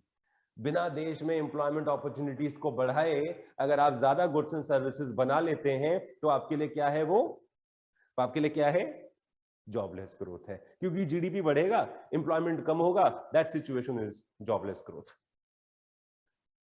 ठीक है जी, ये जरा एक डायग्रामेटिकल प्रेजेंटेशन है, आप समझने की कोशिश करें। ये जो लाइट ग्रे शेड है वो जीडीपी है, और जो डार्क ब्लैक में दिख रहा है आपको वो है employment. Data analysis, graphical analysis है, पहले भी किया होगा आप लोगों ने। अब देखिए 1950 से हम शुरू कर रहे हैं और कहां तक पहुंचे हैं, 2010-2012 तक। ठीक है, और यहां पे देखिए जीडीपी का रेट कितना था पहले, 3.6, एम्प्लॉयमेंट कितना था 0.39, जीडीपी बढ़ा कितना हो गया 4.2 हो गया, एम्प्लॉयमेंट भी बढ़ा, ठीक है, एम्प्लॉयमेंट 0.85, फिर जीडीपी बढ़ा, जीडीपी बढ़ा। जीडीपी के बढ़ने का रेट थोड़ा सा फ्लक्चुएटिंग देख रहे हो आप, जीडीपी के बढ़ने का रेट स्टेबल नहीं है, फ्लक्चुएटिंग कैरेक्टर है। ये जो जीडीपी का ग्राफ आप देख रहे हैं, मैं दोबारा से एक बार कंसीडर करा दूं आपको, ये जो ग्राफ देख रहे हैं जीडीपी का, ये फ्लक्चुएटिंग, ग्रोथ हो रही है, मानता हूं ग्रोथ हो रही है, लेकिन ये जो ग्राफ है वो फ्लक्चुएटिंग नेचर को रिवील कर रहा है। सिमिलरली एम्प्लॉयमेंट को जरा नोटिस करिए, एम्प्लॉयमेंट का जो ग्रोथ रेट है, मैंने कहा था employment grew at a stable rate, दिख रहा है आपको, stable rate of about 2% per annum, इसका स्टेबल रेट है। ठीक है, जीडीपी फ्लक्चुएट हो रहा है बट एम्प्लॉयमेंट स्टेबल रेट से इंक्रीज हुआ था, यहां तक देखो स्टेबल रेट से इंक्रीज हुआ। अब सुनिए ये कौन सा फेज आ गया, 99, यानी लेट 90s का फेज आ गया, लेट 90s का फेज आ गया। लेट 90s का फेज में क्या होने लग गया, इसके बाद जीडीपी तो बढ़ने लग गया। देखिए जरा ध्यान से, जीडीपी तो बढ़ रहा था, जीडीपी बढ़ रहा था, और इसके बाद आपने नोटिस किया एम्प्लॉयमेंट के बारे में, एम्प्लॉयमेंट सर कम हो रही थी।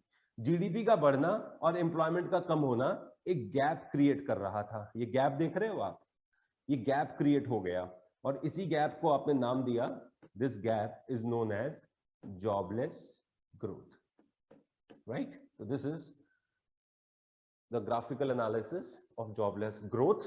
इस तरह का चार्ट आपको दे दिया जाएगा और बोलेंगे जी बताओ क्या आपने समझा इस चीज से। तो क्या समझा, पता है क्या समझा, ये सारा यही लिखना होता है, यही बताना होता है कि जी growth and the changing structure of employment, ये आपने समझाया है इसके अंदर।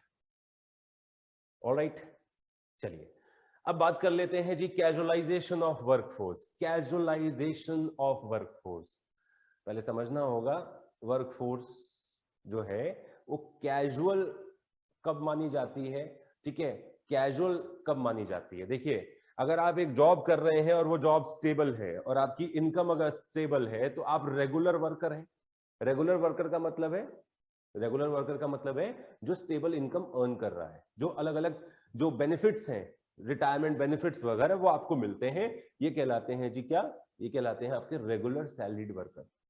कैजुअल वर्कर वो होते हैं ना तो उनकी जॉब स्टेबल है, ना तो उनकी इनकम स्टेबल है, ना तो उनको एक्स्ट्रा रिटायरमेंट बेनिफिट्स भी, बिल्कुल एक्स्ट्रा रिटायरमेंट बेनिफिट्स भी नहीं मिलता। ठीक है, तो व्हाट इज कैजुअलाइजेशन, इसको समझाना चाहूंगा। देखिए जरा ध्यान से, कैजुअलाइजेशन क्या है, इसको हम डील करना चाह रहे हैं। एम्प्लॉयमेंट, इसको हमने दो पर्सपेक्टिव पे देखा, एक था सेल्फ एम्प्लॉयमेंट, एक था वेज एम्प्लॉयमेंट। सेल्फ एम्प्लॉयमेंट और वेज एम्प्लॉयमेंट। वेज एम्प्लॉयमेंट के अंदर दो तरह के, एक रेगुलर वर्कर्स और एक आते हैं जी इसमें कैजुअल वर्कर्स।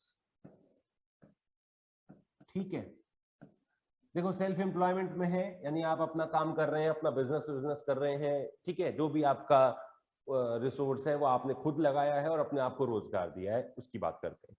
रेगुलर वर्कर, आप किसी दूसरे पर्सन के यहाँ काम करते हैं, किसी दूसरी कंपनी के लिए काम करते हैं और आपकी इनकम स्टेबल है, ठीक है। और कैजुअल वर्कर है जी सबसे यहाँ पर खतरनाक कैटेगरी है जिसके बारे में हमें चिंता करनी चाहिए। ये वर्कर्स ना तो इनकी जॉब स्टेबल है, ना तो इनकी इनकम स्टेबल है, ना तो बोलना पड़ेगा, ना तो इनको रिटायरमेंट बेनिफिट्स मिलते हैं। ठीक है, ऑलराइट, तो ये कहानी है। अब सुनिए, अगर कोई इंसान सेल्फ एम्प्लॉयड था और अब वो कैजुअल वर्क कर रहा है, कहता है भाई साहब मेरा बिजनेस था, स्टार्टअप किया था मैंने शुरू, और जैसे ही स्टार्टअप शुरू किया वैसे ही आ गया जी, हाँ पैंडेमिक सिचुएशन, कोविड सिचुएशन आ गई, अब क्या करना पड़ा, वो स्टार्टअप मेरे को बंद करना पड़ा सर, ठीक है, अब क्या कर रहा हूं मैं, अभी तो जी ऐसे ही चल रहा है ना। तो वो पर्सन सेल्फ एम्प्लॉयड था, उसने अपना काम शुरू किया और उसके बाद वो किसी न किसी रीजन की वजह से, एक रीजन तो मैंने ये पैंडेमिक वाला बताया, कोई ना कोई कारण था जिसकी वजह से वो अपने अपने उस बिजनेस को बंद करके कैजुअल वर्क करने पर मजबूर है। अब तो जी मैं इस तलाश में हूँ, काम मिल जाए तो ठीक, राइट। अच्छा, सिमिलरली किसी की जॉब, अभी आपने देखा होगा पैंडेमिक सिचुएशन के दौरान बड़े लोगों की जॉब गई, ठीक है ना, कोई इनकम उनकी स्टेबल थी, अब वो कैजुअल वर्क कर रहे हैं। तो कोई इंसान सेल्फ एम्प्लॉयड था, अब वो कैजुअल वर्कर बन गया, कोई इंसान रेगुलर वर्कर था, अब वो कैजुअल बेसिस पे काम कर रहा है। तो ये जो शिफ्ट आप देख रहे हो, शिफ्ट नजर आ रहा है आपको, self employed to casual work, regular salary to casual work, ये जो शिफ्ट नजर आ रहा है आपको, इसी शिफ्ट को एक नाम दिया गया है और वो नाम है कैजुअलाइजेशन ऑफ वर्कफोर्स। क्या बोलते हैं? कैजुअलाइजेशन ऑफ वर्कफोर्स, ये नाम दिया गया है। तो फंडा क्लियर हो गया हमारे सामने कि कैजुअलाइजेशन ऑफ वर्कफोर्स होता क्या है, ठीक है। आइए अब हम चलते हैं आगे और बात करते हैं यहां द प्रोसेस ऑफ, ध्यान से, the process of moving from self employment and regular salaried employment, कहां पे मूव कर रहे हो? टू कैजुअल वेज वर्क, है ना। The process of moving from self employment और regular salaried employment towards casual work, ठीक है, इसको कहते हैं क्या? कैजुअलाइजेशन ऑफ वर्कफोर्स, जो मैं अभी तक समझा भी रहा था। अब डेटा के थ्रू बात कर लेते हैं, फैक्ट्स के थ्रू बात करोगे तो ज्यादा इंप्रेशन अच्छा रहेगा, है ना, और चीजें कंफर्म भी हो जाती हैं। तो सेल्फ एम्प्लॉयमेंट में हमने देखा, although it continues to be the major employment providing source, ठीक है, but it shares declined from 61.4%, 1972-73 में कितना था? 61.4, और ये घटकर कितना हो गया? 52% इन 2011-12। मतलब आप समझिए कि 61.4%, 1972 में 61.4% हमारे देश का वर्कफोर्स सेल्फ एम्प्लॉयड था, और ये 2011 में जब हमने देखा तो ये घटकर, ये डिक्रीज होकर 52% आ चुका था। इसका मतलब सेल्फ एम्प्लॉयड वाले लोग कम हुए थे। तो कहां गए होंगे? कैजुअल वर्क की तरफ गए होंगे, ठीक है, ये मैं समझाना चाह रहा हूं। अच्छा, and it further increase to 52.2, increase हुआ पिछले 5 सालों में। आप देख रहे हैं पिछले 2011-12 से लेकर 2017 तक जो इंक्रीज आया है, बहुत बम्पर इंक्रीज नहीं है, 0.2% का इंक्रीज है। 52% से कितना हो गया? 52.2% हो गया, ठीक है। तो मैं यहां पर चार्ट समझाता भी चलता हूं। कोई सेल्फ एम्प्लॉयड था, आप इसको कंसीडर करिए, सेल्फ एम्प्लॉयड था, सेल्फ एम्प्लॉयमेंट 1972-1973 में कितना था? 61.4%, 2011-12 में कितना हो गया? 52%, और 2017 एंड 2018 में इसको हमने नोटिस किया तो 52.2%। आप चेंज देख रहे हैं, बहुत बम्पर चेंज नहीं आ रहा है। तो हमने एक जर्नल अंडरस्टैंडिंग लिया क्या, कि सेल्फ एम्प्लॉयड वाले लोग देश में कम हुए हैं, ठीक है। आइए यहां पर चलते हैं। Regular salaried employees, there is a marginal change from 15.4% 2011-12 के कंपैरिजन में, जो कि 18% है। पहले कितना था? 1972 में कितना था? 15.4%, जो कि बढ़कर 2011-12 में कितना हो गया? 18%। आप सोचिए, इतना लंबा फेज था, 15.4% लोग 1972 में रेगुलर सैलरीड थे, ठीक है। देश तरक्की कर रहा है, इतनी ज्यादा तरक्की कर रहा है, बट लोगों की सैलरी परमानेंट नहीं हो पा रही है, मतलब लोगों की जॉब्स परमानेंट नहीं हो पा रही हैं। आज भी 2011 में हम 18% लोगों को रेगुलर सैलरीड वर्कर कहते हैं, ठीक है ना, और 2017-18 में ये बढ़कर कितना हो गया है? 22.8 हो गया है। चलिए, ये एक अच्छा साइन है डेवलपमेंट का, लेकिन एज कंपेयर टू 1973 में अगर हम कंपेयर करें तो रेगुलर सैलरीड वर्कर्स कितने थे? रेगुलर सैलरीड वर्कर्स थे हमारे पास में, हमने अभी पीछे पढ़ा, 15.4%, ठीक है। 2011-12 में कितने हो गए थे? 2011-12 में ये हो गए थे 18%, और अभी ये थोड़ा इंक्रीज हो गए 22.8% पहुंचा है। एक अच्छा फिगर है, लेकिन ये भी एक चिंता का विषय है कि इतने ईयर्स के डेवलपमेंट के बाद भी रेगुलर वर्कर्स हम नहीं इंक्रीज कर पाए हैं। चलिए अब बात आती है कैजुअल वर्कर्स की, जो हमारे टॉपिक का मेन थीम है, कैजुअल वर्क, कैजुअल वर्कर्स, इनकी बात समझते हैं। तो कैजुअल वर्कर्स का शेयर इंक्रीज हुआ है, 23.2% था 1972 में, 23.2% था, जो कि 2011-12 में 30% हो गया। ठीक है, 2011-12 में 30% हो गया, और इट डिक्लाइन टू 25% इन 2017-18। चलिए, कोई बहुत अच्छा साइन ऑफ डेवलपमेंट नहीं था एज कंपेयर टू दिस 1972-1973 में 23.2%। ठीक है, 2011-12 तक बढ़कर ये 30% हो गया। बड़ी कोशिश करी कि कैजुअल वर्क कम हो जाए, लेकिन 25%। अभी भी ये इंक्रीज ही हुआ है, कम होने की बजाय ये इंक्रीज ही हुआ है। बेटा, जब भी कंट्री तरक्की करती है तो उम्मीद की जाती है वहां के लोगों को एक बेटर लिविंग मिलेगा, उम्मीद की जाती है कि वहां की सरकार, वहां की गवर्नमेंट लोगों को एम्प्लॉयमेंट प्रोवाइड करेगी, वो ऐसा इंफ्रास्ट्रक्चर तैयार करेगी जिससे देश में रोजगार के अवसर पैदा हो सकें और लोगों की इनकम परमानेंट हो सके। इनकम परमानेंट होगी, रिटायरमेंट बेनिफिट्स मिलेंगे, वो एक अच्छा सिक्योर्ड लाइफ एंजॉय कर सकते हैं, उनका क्वालिटी ऑफ लाइफ बेहतर होगा, राइट। लेकिन अगर ऐसा नहीं होता है तो ये सारी चीजें स्टेक पर है, राइट। ये हमने समझा कैजुअलाइजेशन ऑफ वर्कफोर्स। इसी चीज को, इसी टॉपिक को हम कैजुअलाइजेशन ऑफ वर्कफोर्स कहते हैं। बड़ा सिंपल, जो मैंने पहले बताया था, आप उसको ध्यान में रखिएगा। एम्प्लॉयमेंट के दो सोर्स हैं, सेल्फ और वेज। वेज में दो, रेगुलर और कैजुअल। सेल्फ एम्प्लॉयड वाला व्यक्ति और रेगुलर सैलरीड वाला पर्सन अगर अब कैजुअल वर्क करने पर मजबूर है, ठीक है, तो इस प्रोसेस को कैजुअलाइजेशन ऑफ वर्कफोर्स कहा जाएगा। That's it. ठीक है, आइए अब हम बात समझते हैं इस ट्रेंड की। जैसा मैंने पूरा एक कंसोलिडेटेड शीट आपके सामने रखी है, आप इसको समझ सकते हैं। अभी तक जो हम पढ़ा रहे थे, primary, secondary and tertiary sector का कंपोजिशन, 2017-18 का डेटा आपको याद रखना है। आप कहेंगे इतना सारा कौन याद रख सकता है? सुनिए, 2017-18 का डेटा आपको याद रखना है। 44.6% का कंट्रीब्यूशन है, 24.4% सेकेंडरी एंड 31% आपका, जी हाँ, टर्शरी सेक्टर है। सिमिलरली सेल्फ एम्प्लॉयड पीपल आप देख सकते हैं, 2017-18 52.2, 22.8 आपका रेगुलर है और 25% है आपके कैजुअल। ठीक है, तो ये ट्रेंड मैंने आपको इसलिए बताया कि आप कंपेयर कर सकें। 61% थे, अभी डिक्रीज होके 52% हो चुके हैं। 15.4% थे, ठीक है, ये इंक्रीज हुआ है, लेकिन कैजुअलाइजेशन बहुत ज्यादा चेंज नहीं आया है, कैजुअलाइजेशन बढ़ा है। कुछ भी कहें, कैजुअलाइजेशन किसी न किसी रीजन की वजह से इंक्रीज ही हुआ है।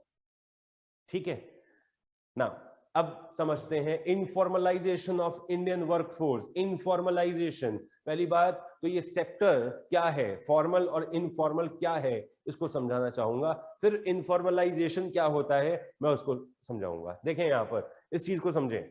अगर आप एम्प्लॉयमेंट स्ट्रक्चर को समझें तो वो दो तरह का होता है, एक होता है फॉर्मल और एक होता है इनफॉर्मल। ध्यान से सुनिए और समझिए। फॉर्मल सेक्टर वो होता है, चाहे वो प्राइवेट हो चाहे वो पब्लिक हो, कोई भी ऐसा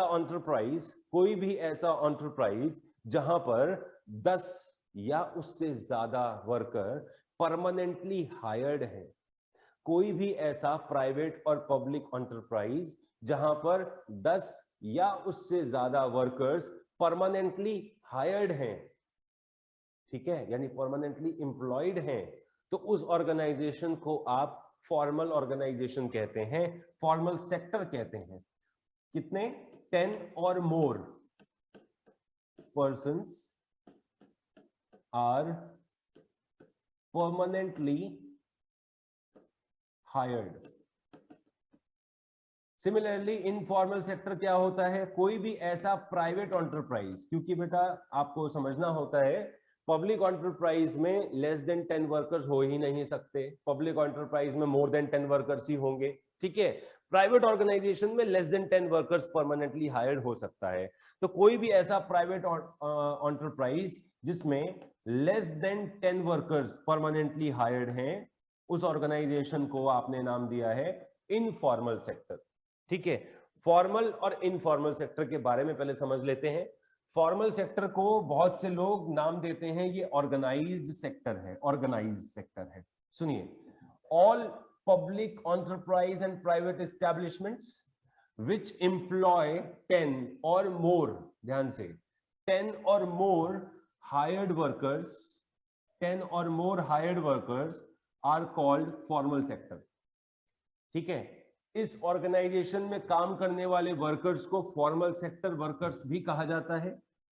फॉर्मल सेक्टर वर्कर्स एंजॉय करते हैं सोशल सिक्योरिटी बेनिफिट्स जैसे पेंशन वगैरह, ठीक है, provident fund benefits, ESIC benefits, ठीक है, and they earn more than those in the informal sector, और इनकी सैलरी भी कंपैरेटिवली इनफॉर्मल सेक्टर वाले वर्कर्स से ज्यादा होती है। ठीक है, इनको, ये जो फॉर्मल सेक्टर वर्कर्स हैं, इनको गवर्नमेंट तरह तरह के कानून बनाकर प्रोटेक्शन देती है। ठीक है, प्रोटेक्शन जैसे लेबर लॉ प्रोटेक्शन, जैसे they can form trade unions to promote their interest. इस तरह के कायदे कानून इनको बांध कर रखते हैं, यानी इनको इनकी इंटरेस्ट फुलफिल करने के लिए बनाए गए हैं। अगर आप फॉर्मल सेक्टर वर्कर हो, आप ट्रेड यूनियन बना सकते हो। आप फॉर्मल सेक्टर वर्कर हो, आपके ऑर्गेनाइजेशन पर लेबर लॉ एप्लीकेबल है। अगर आपका ऑर्गेनाइजेशन आपके लेबर लॉ को फॉलो नहीं करता, आप उसके खिलाफ केस कर सकते हो। ये सारे बेनिफिट्स फॉर्मल सेक्टर वर्कर्स को मिलते हैं।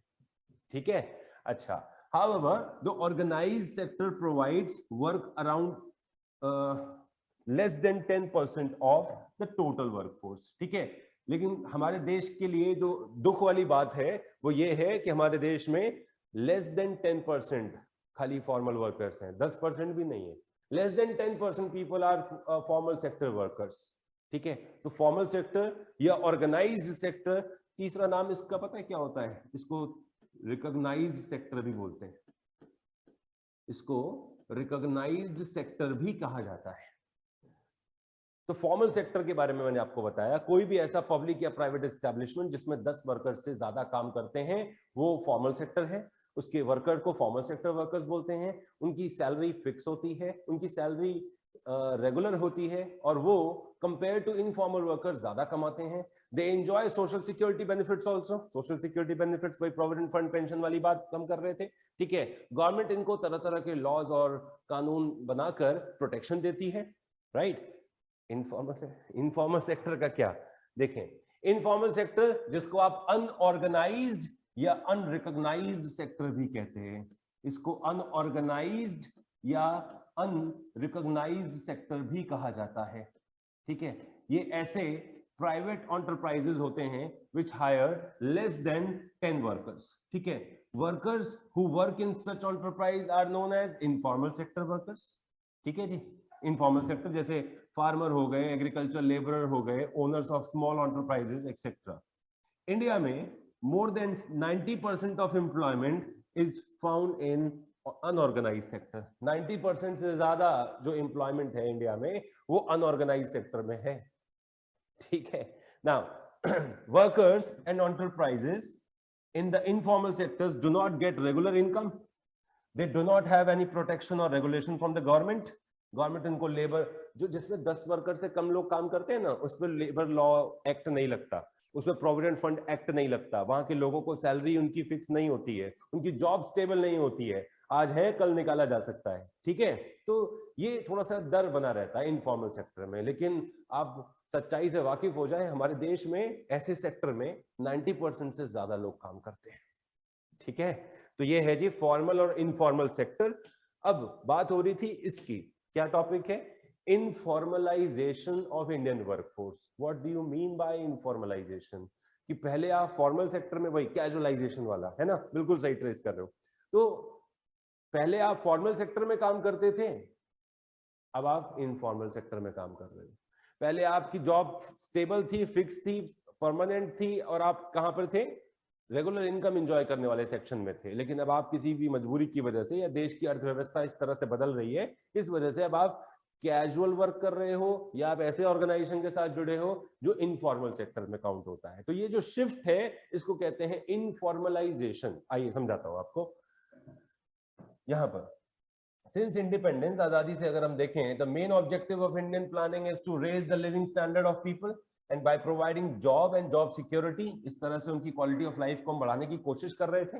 It has been stressed that, अगर हमने कोशिश करी कि इंडस्ट्रियलाइजेशन अगर बढ़ेगा तो सरप्लस वर्कर्स जो एग्रीकल्चर सेक्टर में जबरदस्ती घुसे पड़े हैं, उनको इंडस्ट्रीज में काम मिलेगा और उनकी लिविंग बेटर होगी। लेकिन even after years of plan development, 3/4 of Indian workforce, 3/4 यानी 75% depends on agriculture as their major source of livelihood. Over the years, the quality of employment has also deteriorated. Even after working for more than 10 to 20 years, some workers do not get maternity benefit. ठीक है, maternity benefit क्या होता है? कोई expected mother है तो उसको छुट्टी नहीं मिलती है, कहते हैं कि भाई अच्छा, जो फॉर्मल सेक्टर होता है उनसे क्या कहते हैं, पेड लीव हो जाती है। पेड लीव मतलब 6 महीने की एक्सपेक्टेड वुमेन को छुट्टी दे दी जाती है कि जी आप जाइए, अपना ढंग से केयर करिए, बच्चे की केयर करिए, इलाज कराइए, ठीक है। लेकिन इनफॉर्मल सेक्टर में क्या कहते हैं, अच्छा ठीक है आप जाइए जाइए जाइए, परमानेंटली छुट्टी हो जाती है, ठीक है। तो ये थोड़ा सा दुख की बात है यहाँ पर। उस अवस्था में एक सपोर्ट मिलना चाहिए, जबकि वहां पे छुट्टी मिल जाती है, ठीक है। अच्छा, employees in the private sector get a lower salary as compared to the employees doing the same work in public sector. Private sector में जो काम कर रहा है और पब्लिक सेक्टर में जो काम कर रहा है, दोनों की सैलरी में अंतर होता है, डिफरेंस होता है। पब्लिक वाला स्टेबल है, फॉर्मल सेक्टर है तो ज्यादा कमा रहा होता है, वही काम, उससे ज्यादा काम कई बार प्राइवेट सेक्टर वाला कर रहा होता है, लेकिन उसको सैलरी कम मिलती होती है, ये चीज। तो ये हमने इनफॉर्मलाइजेशन के लिए बातें समझी। एक इस बात को समझिए, informalization of workforce refers to a situation where the proportion of formal workforce, जो आपका टोटल वर्कफोर्स है, ठीक है, इनफॉर्मल सेक्टर में जो वर्कफोर्स है वो इंक्रीज होती चली जाती है। यानी आपकी जो टोटल वर्कफोर्स आप देख रहे थे, जो आप टोटल वर्कफोर्स देख रहे थे फॉर्मल और इनफॉर्मल में, धीरे धीरे आपने क्या महसूस किया कि इनफॉर्मल सेक्टर की वर्कफोर्स बढ़ती चली जा रही है as compared to formal workers, as compared to formal sector employment. Informal वाला कॉम्पोजिशन बढ़ता जा रहा है, तो आप इसको नाम दे देते हैं इनफॉर्मलाइजेशन ऑफ वर्कफोर्स। क्या बोलते हैं आप इसको? इनफॉर्मलाइजेशन ऑफ वर्कफोर्स, ठीक है। Now distribution of workforce formal और इनफॉर्मल सेक्टर में कितना है, इसको भी ध्यान से समझिएगा। अगर ये डेटा 2011 और 12 का डेटा है, ये सेंसस जो लास्ट कंडक्ट हुआ है उसका डेटा दिया जा रहा है। 473 मिलियन वर्कर्स हमने देखा कंट्री में थे। 473 मिलियन में से 30 मिलियन, सिर्फ 30 million workers are in the formal sector and remaining 443 पता है इनफॉर्मल सेक्टर में काम कर रहे हैं। आप देखो जरा, इसका हिसाब किताब लगा लो यार। आउट ऑफ 473 सिर्फ 30 मिलियन वर्कर्स फॉर्मल सेक्टर में है एंड रेस्ट 443 आउट ऑफ 473 ये इनफॉर्मल सेक्टर में है। अगर आप परसेंटेज निकालना जानते हैं तो देखिए निकालकर, सिर्फ 6% people, approximately 6% people are employed in formal sector and rest 94% informal sector में। 6% लोग खाली काम कर रहे हैं फॉर्मल सेक्टर में, बाकी 94% जो पीपल हैं वो इनफॉर्मल सेक्टर में एम्प्लॉयड है, ठीक है। तो ये डेटा के थ्रू अगर आप इनफॉर्मलाइजेशन को रखेंगे सामने कि जी इनफॉर्मलाइजेशन ऑफ वर्कफोर्स हो रहा है, आप लोग कहते हैं अच्छा क्या होता है इनफॉर्मलाइजेशन, आपने बता दिया, कहते हैं कैसे मान लें कि हो रहा है, अब डेटा के थ्रू बताइए। डेटा दीजिए उन्हें कि सर 2011 का डेटा कहता है 473 मिलियन वर्कर्स थे कंट्री में, जिसमें से सिर्फ 30 मिलियन वर्कर्स कहां काम कर रहे थे? फॉर्मल सेक्टर में, एंड रेस्ट 443 मिलियन वर्कर्स कहां काम कर रहे थे? इनफॉर्मल सेक्टर में, ठीक है। और अगर आप परसेंटेज में सुनना चाहते हैं, सिर्फ 6% देश के लोग फॉर्मल सेक्टर में काम करते हैं जिनकी इनकम स्टेबल है, जॉब परमानेंट है। रेस्ट 94% ऐसी जगह पे काम कर रहे हैं जिनकी जॉब परमानेंट नहीं है, इनकम स्टेबल नहीं है। तो ये इनफॉर्मलाइजेशन का सबूत है आपके सामने। अब मानेगा, क्योंकि एविडेंस के थ्रू बात करोगे तो हर कोई मानेगा। नाउ डिस्ट्रीब्यूशन थोड़ा सा वापस यहाँ पर दिखाया गया है, फॉर्मल सेक्टर में मेल फीमेल का डिस्ट्रीब्यूशन दिखाया गया है। आप इसको ये 100% में ले लिया जबकि ये गलत है। ये 30 million workers, total 30 million workers formal sector के थे and rest 443 million workers informal के थे। इसमें मेल फीमेल कॉम्पोजिशन देखिए तो 24 मिलियन वर्कर्स मेल है and 6 million workers formal sector में फीमेल है। 310 मिलियन वर्कर्स क्या है? मेल है इनफॉर्मल सेक्टर में, 133 फीमेल वर्कर्स हैं इनफॉर्मल सेक्टर में। ये मेल फीमेल कॉम्पोजिशन है। अगर आप इसको भी याद रख सके तो बेहतर है, नहीं याद रख सकते हैं तो डिस्काउंट ये है, टोटल वाला याद रख लेना, टोटल वाला, ठीक है। यानी ये चीज याद रख लेना, ये वाला कि टोटल फॉर्मल में कितने हैं और टोटल इनफॉर्मल में कितने हैं। ऑलराइट जी, तो एम्प्लॉयमेंट के बारे में अभी हमने समझा, इसको एक बार कंसीडर करिए। ये टॉपिक जो मैंने अभी बताया इसको एक बार ध्यान से कंसीडर कर लीजिए, फिर हम आगे चलते हैं।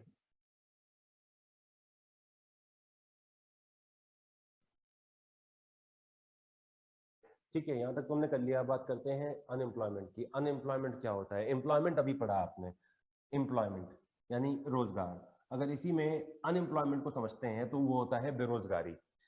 बेरोजगारी ये समस्या हमारे देश के अंदर बहुत ही इंपॉर्टेंट है। ये कंसर्न ऐसा है कि जिसको समझने के लिए बड़ा प्लानिंग, फोकस, डिटर्मिनेशन, इम्प्लीमेंटेशन, सारी चीजें जरूरी है। ठीक है, तो एम्प्लॉयमेंट हमने जो स्टेटस अभी जाना, इसी से मिलती जुलती प्रॉब्लम अनएम्प्लॉयमेंट है। अनएम्प्लॉयमेंट एक ऐसी समस्या है जो कि हमारे देश के लिए एक सेंट्रल प्रॉब्लम बनी हुई है, which is normally found in each and every country of the world irrespective of its economic development.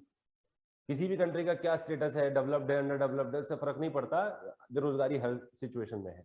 Okay, तो ये वर्ल्ड क्राइसिस दिखाई दे रहा है एक तरीके से। Now according to NSSO, NSSO क्या है? National Sample Survey Organisation, statistics में पढ़ाया जाता है 11th क्लास में।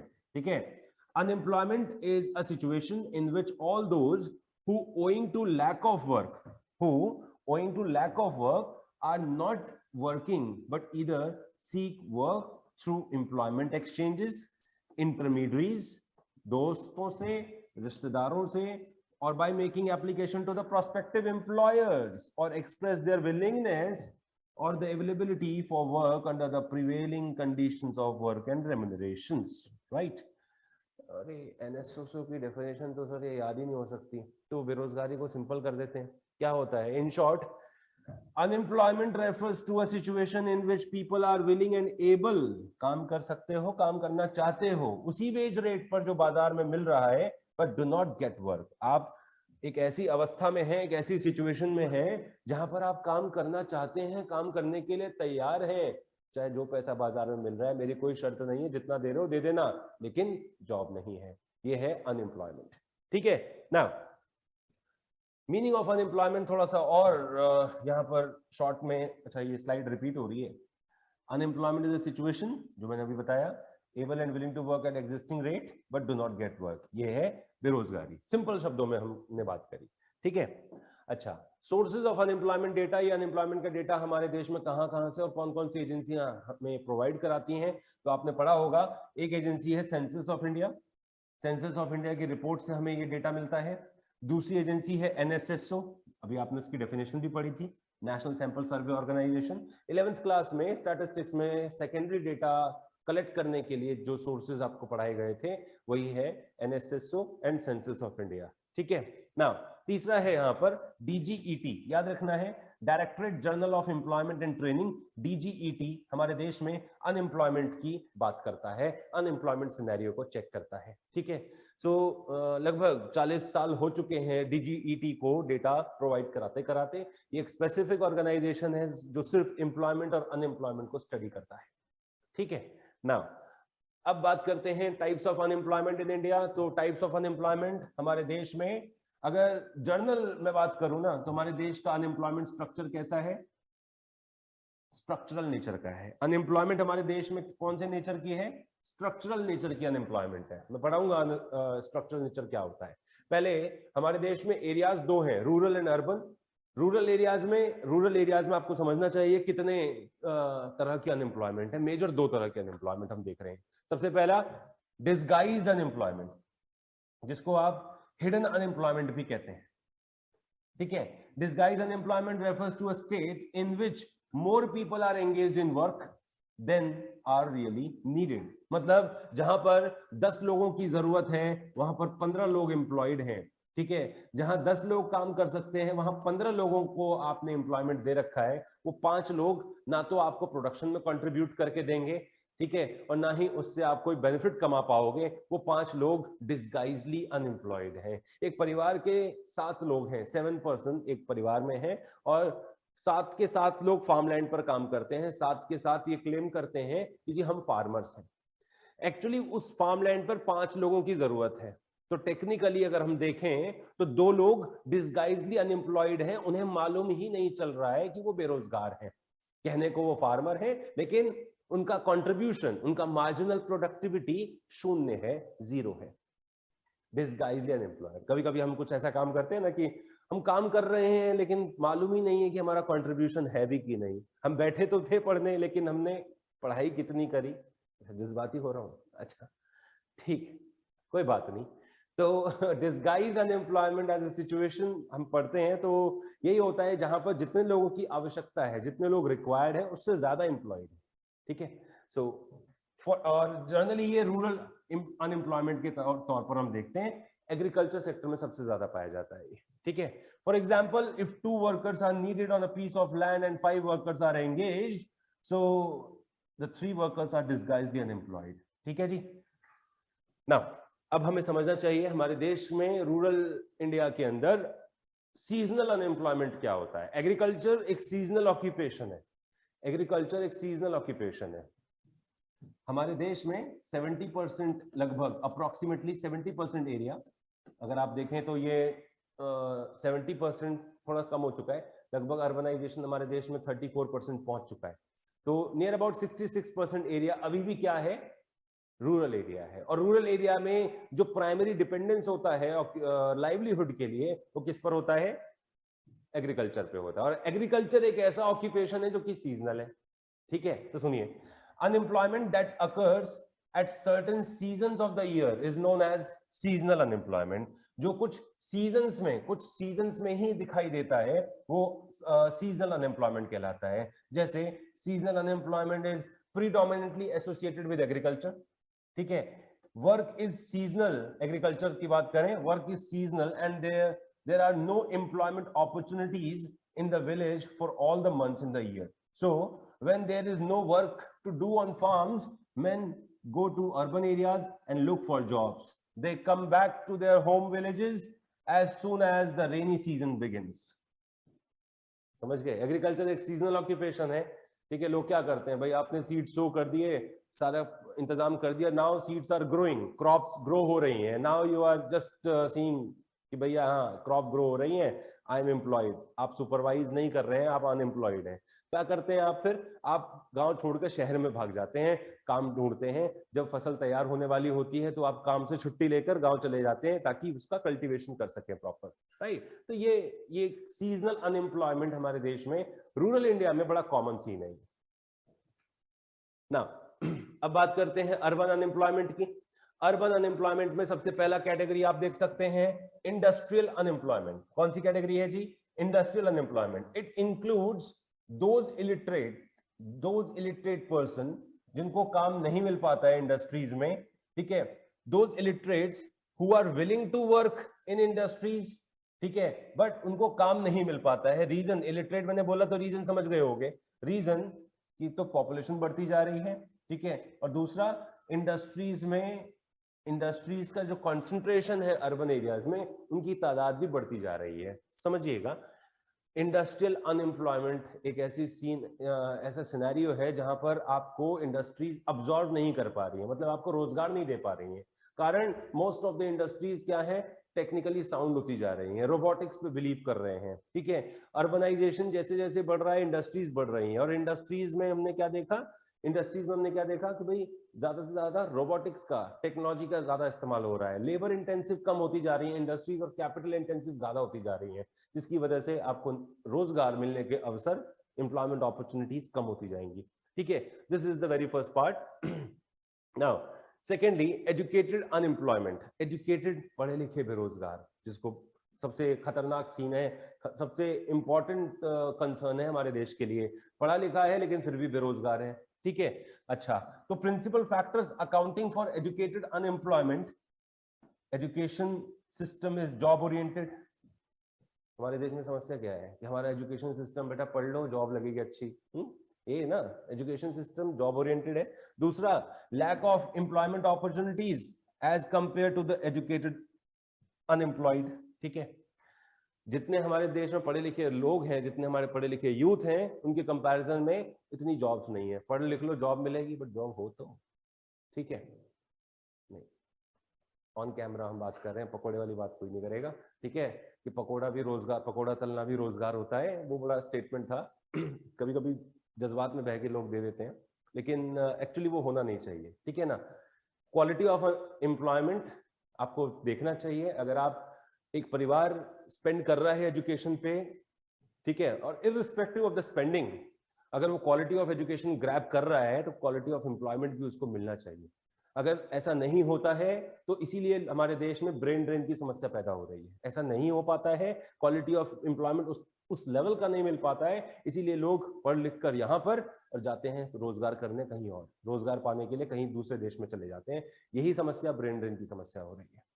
ठीक है, तो lack of employment opportunities as compared to educated unemployed, and lastly मैं कहता हूं on account of expansion of educational institutions the number of educated persons has substantially increased। Sir ये समस्या थोड़ी है, ये तो अच्छी बात है, लेकिन जैसे जैसे एजुकेशनल इंस्टीट्यूशंस बड़े हैं वैसे वैसे पढ़ाई लिखाई बढ़ी है और लोगों का प्रेफरेंस एजुकेशन की तरफ से बढ़ा है और एजुकेशन की तरफ लोगों की जो सोच बदली है, इससे नंबर ऑफ लिटरेट्स बढ़े हैं। तो एजुकेटेड तो हो गए बट सरकार की या देश की या स्ट्रक्चर की कमी, एम्प्लॉयमेंट नहीं बढ़ा, राइट। तो ये पैदा होती है समस्या एजुकेटेड अनएम्प्लॉयमेंट की। ठीक है जी। नाउ अगली बात हम करते हैं कॉमन टाइप्स। अभी तो मैं रूरल और अर्बन की बात समझा रहा था, अब हम बात करेंगे कॉमन टाइप्स ऑफ अनएम्प्लॉयमेंट। हम कंपोजिटली इकोनॉमी की बात करेंगे। तो जी पहली अनएम्प्लॉयमेंट आप देख रहे हैं जिसको हमने नाम दिया है ओपन अनएम्प्लॉयमेंट। समझिए, एक वो फिनोमेना जिसमें एक पर्सन काम करने के लिए एबल है, आप देख लीजिए पर्सन एबल है और तैयार है, विलिंग है, एबल एंड विलिंग, ठीक है, दोनों चीजें मायने रख रही हैं यहाँ पर। और उसी वेज रेट पर जितना बाजार में उसे मिल रहा है but fail to get work, लेकिन उसे रोजगार। सर यही तो आप अनएम्प्लॉयमेंट की डेफिनेशन में पढ़ रहे थे। हाँ जी, यही तो अनएम्प्लॉयमेंट की डेफिनेशन में भी पढ़ाया गया था। जी हाँ, जो अनएम्प्लॉयमेंट की डेफिनेशन का हमने एक एब्स्ट्रैक्ट लिया था वही चीज ओपन अनएम्प्लॉयमेंट कहलाती है। क्या कहलाती है? Open unemployment. तो open unemployment is nothing but एक पर्सन काम करना चाहता है, काम करने के लिए तैयार है, ठीक है, लेकिन जॉब नहीं है, उसी वेज रेट पे काम करने के लिए तैयार है जो बाजार में उसको मिलना चाहिए, उसकी कोई शर्त नहीं है, कोई कंडीशन नहीं है, but still jobs are not available in the market. That situation is known as right open unemployment. अब बात करते हैं स्ट्रक्चरल अनएम्प्लॉयमेंट की, जिसपे मैं स्टार लगाना चाहूंगा। और मैंने स्टार्टिंग में बोला था इंडिया में अगर नेचर ऑफ अनएम्प्लॉयमेंट पहचानते हैं तो वो है structural. Nature of unemployment in India is structural. ठीक है, तो स्ट्रक्चरल अनएम्प्लॉयमेंट क्या होता है, किसकी वजह से क्रिएट होता है? It occurs due to structural changes in the economy. Structural changes दो तरह के होते हैं, पहला change in technology and second change in the pattern of demand. अगर चेंज इन टेक्नोलॉजी की बात करें, as a result of which old technocrats are no longer needed. Technology बदल गई जी, आप नई टेक्नोलॉजी नहीं जानते हो, आपको जॉब से निकाल दिया जाएगा। या तो सीख लो, नहीं सीखना चाहते हो, क्यूरियोसिटी नहीं है ना, सीखने के बाद भी परफॉर्म नहीं कर रहे हो, जाओ। आप टेक्नोलॉजी बदली और आपकी वो सोच उस टेक्नोलॉजी के साथ, आपकी स्किल्स उस टेक्नोलॉजी के साथ में नहीं बदल पाई है, आप अनएम्प्लॉयड हो जाते हैं। ठीक है, ये स्ट्रक्चरल, किसी एक ने नहीं किया। टेक्नोलॉजी जैसे जैसे बदल रही है उसको अपने आप को भी उस हिसाब से बदलना चाहिए। नहीं बदल पा रहे हो, इंडस्ट्रीज आपको अब्सॉर्ब नहीं करेंगी, इंडस्ट्रीज आपको एक्सेप्ट नहीं करेंगी। ठीक है, पहला। दूसरा, change in the demand pattern, because of which certain industries are closed down and the workers are thrown out. ठीक है, सिंगल यूज प्लास्टिक की डिमांड अब लोग कम कर रहे हैं, जो समझदार लोग हैं वो धीरे धीरे कम कर रहे हैं इन चीजों की डिमांड। ठीक है, हम ऐसे कोई प्रोडक्ट्स नहीं लेते जो एनवायरनमेंट पे नुकसान पहुंचाते हो या एनवायरनमेंट को डैमेज करते हो, राइट। तो अब लोगों की सोच समझ कुछ लोगों की नहीं बदलेगी। ठीक है, तो यहाँ पर पॉइंट हमारा ये है कि लोगों की सोच बदल रही है और ये बदलती सोच के हिसाब से ना डिमांड पैटर्न में चेंज आ रहा है। अब कोई इंडस्ट्री सोच के चलिए, आपने पैसा लगाया और प्लास्टिक का प्रोडक्शन कर रहे हो, सिंगल यूज प्लास्टिक प्रोडक्ट्स बना रहे हो, ठीक है, तो ऑब्वियसली फिर इतनी डिमांड नहीं होगी, आपका सर्वाइव करना मुश्किल हो जाएगा। आप नहीं सर्वाइव करोगे, इंडस्ट्री बंद कर दोगे, कंपनी बंद होगी, इंडस्ट्री धीरे धीरे बंद होंगी, तो लोगों को जॉब से निकाला भी जाएगा, है ना। ठीक है, तो ये एक कॉमन सिनेरियो है। हमारे देश में जो नेचर ऑफ अनएम्प्लॉयमेंट है वो स्ट्रक्चरल है। क्यों है ये मैंने बताया, राइट। अच्छा, अब आइए बात समझते हैं इसकी। अंडर एम्प्लॉयमेंट क्या अवस्था है? Situation, it's a situation in which a worker does not get full time job. Sir under employment, full time job, देखिए एक फुल टाइम जॉब 8 घंटे की होती है, 8 घंटे की जॉब होती है, आपको उसमें से काम मिल रहा है सिर्फ 2 घंटे से 4 घंटे। ठीक है, आपकी एफिशिएंसी 8 घंटे की है, आप एक्सपेक्टेशन 8 घंटे की कर रहे हो, आपको हायर किया गया है 2 से 4 घंटे के लिए, तो पैसा भी 2 से 4 घंटे के हिसाब से ही दिया जाएगा। समझ गए? ये होता है under employment. Sir under employment की खूबी पता है क्या होती है? एक तो दिखता है कि आपकी हायरिंग 2 घंटे से 4 घंटे की है, ये तो नजर आ रहा है जी, दिख रहा है, ठीक है। तो मैं क्या हूं, मैं पार्ट टाइम जॉब पे पार्ट टाइम जॉब कर रहा हूं, ठीक है ना। पार्ट टाइम जॉब का मतलब है कि मेरे को 8 घंटे नहीं, मेरे को यहाँ सिर्फ 2 घंटे के लिए बुलाया जाता है, ठीक है। ये है विजिबल अंडर एम्प्लॉयमेंट, जो नजर आता है। एक होता है हिडन। हिडन मतलब, अच्छा ये हिडन का मतलब वो मत समझ लेना डिस्गाइज्ड, ठीक है। यहां पर हम ये कहते हैं कि आपको बताया नहीं गया, ठीक है, सुनिए मेरी बात, आपको बताया नहीं गया, आपको रखा गया ये बोलकर कि जी सिर्फ 2 घंटे का ही काम है, लेकिन आप काम कर रहे हो कंपनी में 8 घंटे। पैसा मिलता है 2 घंटे के हिसाब से, लेकिन ये डरा कर कि भाई नहीं करेगा तो ये 2 घंटे का भी पैसा नहीं मिलेगा, आपको ओवरलोड किया जा रहा है, काम ज्यादा करवाया जा रहा है, पैसा कम दिया जा रहा है। यह है इनविजिबल अंडर एम्प्लॉयमेंट। ऐसा भी होता है, एक तो ये होता है, और एक ऐसा भी होता है कि भाई आपकी क्वालिफिकेशन इस लेवल पे है, लेकिन आप जॉब कर रहे हैं इस लेवल की। क्यों? क्योंकि सर जॉब इस लेवल पे नहीं मिल रही, आई एम अंडर एम्प्लॉयड, ठीक है। जो मेरा पोटेंशियल है मैं वो यूटिलाइज नहीं करवा पा रहा हूं, बिकॉज सिचुएशन ऐसी है, बिकॉज हालात ऐसे हैं, बिकॉज जॉब्स नहीं है, ठीक है। तो मैं इस लेवल की क्वालिफिकेशन ग्रैब करने के बाद भी इस लेवल पे काम कर रहा हूं, ये है अंडर एम्प्लॉयमेंट सिचुएशन, ठीक है। आई होप सबको समझ आ रहा है। नाउ एक होता है जी फ्रिक्शनल अनएम्प्लॉयमेंट। फ्रिक्शनल अनएम्प्लॉयमेंट ये क्या होता है? देखो आपने मान लो आज फ्राइडे है, ठीक है, फ्राइडे, और आपके दोस्त ने आपको पार्टी पे बुलाया कि आजा यार पार्टी करते हैं। आपने बॉस से पूछा कि सर जल्दी चला जाऊँ ऑफिस, घर चला जाऊँ जल्दी, कुछ काम है। बॉस ने बोला नहीं, ये फाइल कंप्लीट करे बिना नहीं जाओगे। अब आपको इतना गुस्सा आया कि 3-4 पार्टी जैसी आप छोड़ चुके थे, ठीक है, आपको इतना गुस्सा आया, आपने कहा ठीक है मैं छोड़ रहा हूँ कंपनी, मैं रिजाइन दे देता हूँ। गुस्से में आके, जज्बात में आके, जो भी है, आपने रिजाइन दे दिया। सर फ्राइडे को पार्टी काट देता हूँ, है ना, फ्राइडे को आपने रिजाइन दे दिया, जॉब छोड़ दिया आपने, तो फ्राइडे इवनिंग में जब वो पार्टी में आप पहुंचे तो आपका स्टेटस क्या था? अनएम्प्लॉयड। दोस्त ने बोला अरे यार बड़ी जल्दी आ गया, मैं तो उम्मीद नहीं कर रहा था इतनी जल्दी आएगा ऑफिस से। आपने कहा हाँ यार तेरे लिए आ गया, छोड़ दी मैंने जॉब। ओके चलिए बहुत अच्छा।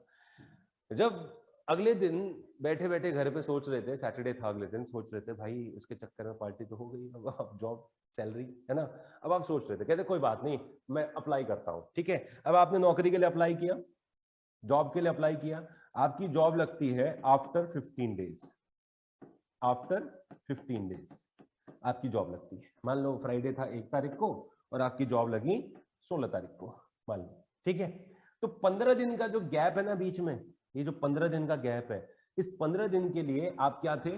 फ्रिक्शनली अनएम्प्लॉयड। जब इंसान एक जॉब छोड़ देता है और या उसकी जॉब चली जाती है और दूसरी जॉब की तलाश करता है, उस पीरियड को, उस गैप को क्या कहते हैं? फ्रिक्शन, ठीक है।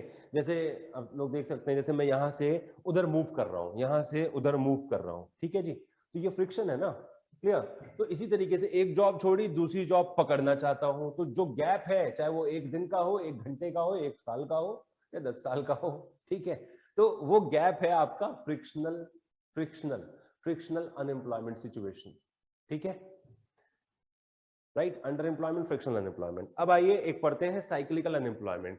ये जो साइक्लिकल फ्लक्चुएशंस होती हैं, इसको समझाना चाहूंगा। साइक्लिकल फ्लक्चुएशंस जो होती हैं, जैसे ये एग्जांपल के तौर पर, ये मान लो बूम की सिचुएशन है, ठीक है, बूम, धूम नहीं, धूम नहीं, धूम बोला मैंने, बूम बोल रहा हूं।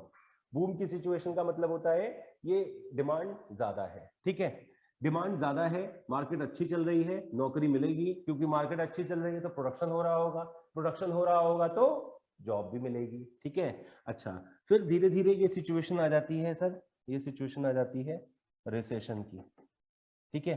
ये जो लाइन है ना नॉर्मल, इसको बोलते हैं नॉर्मल लाइन। जब इस नॉर्मल कंडीशन से रिसेशन नीचे चला जाता है ना, तो आप इसको बोलते हैं जी डिप्रेशन। क्या बोलते हैं भाई साहब? डिप्रेशन। डिप्रेशन से बाहर निकलने की कोशिश करते हैं, जैसे हमारी इकोनॉमी ने पोस्ट 2008 के रिसेशन की बात करना शुरू किया। इस फेज को कहते हैं, जो ऊपर आ रहे हैं, इस फेज को कहते हैं रिकवरी।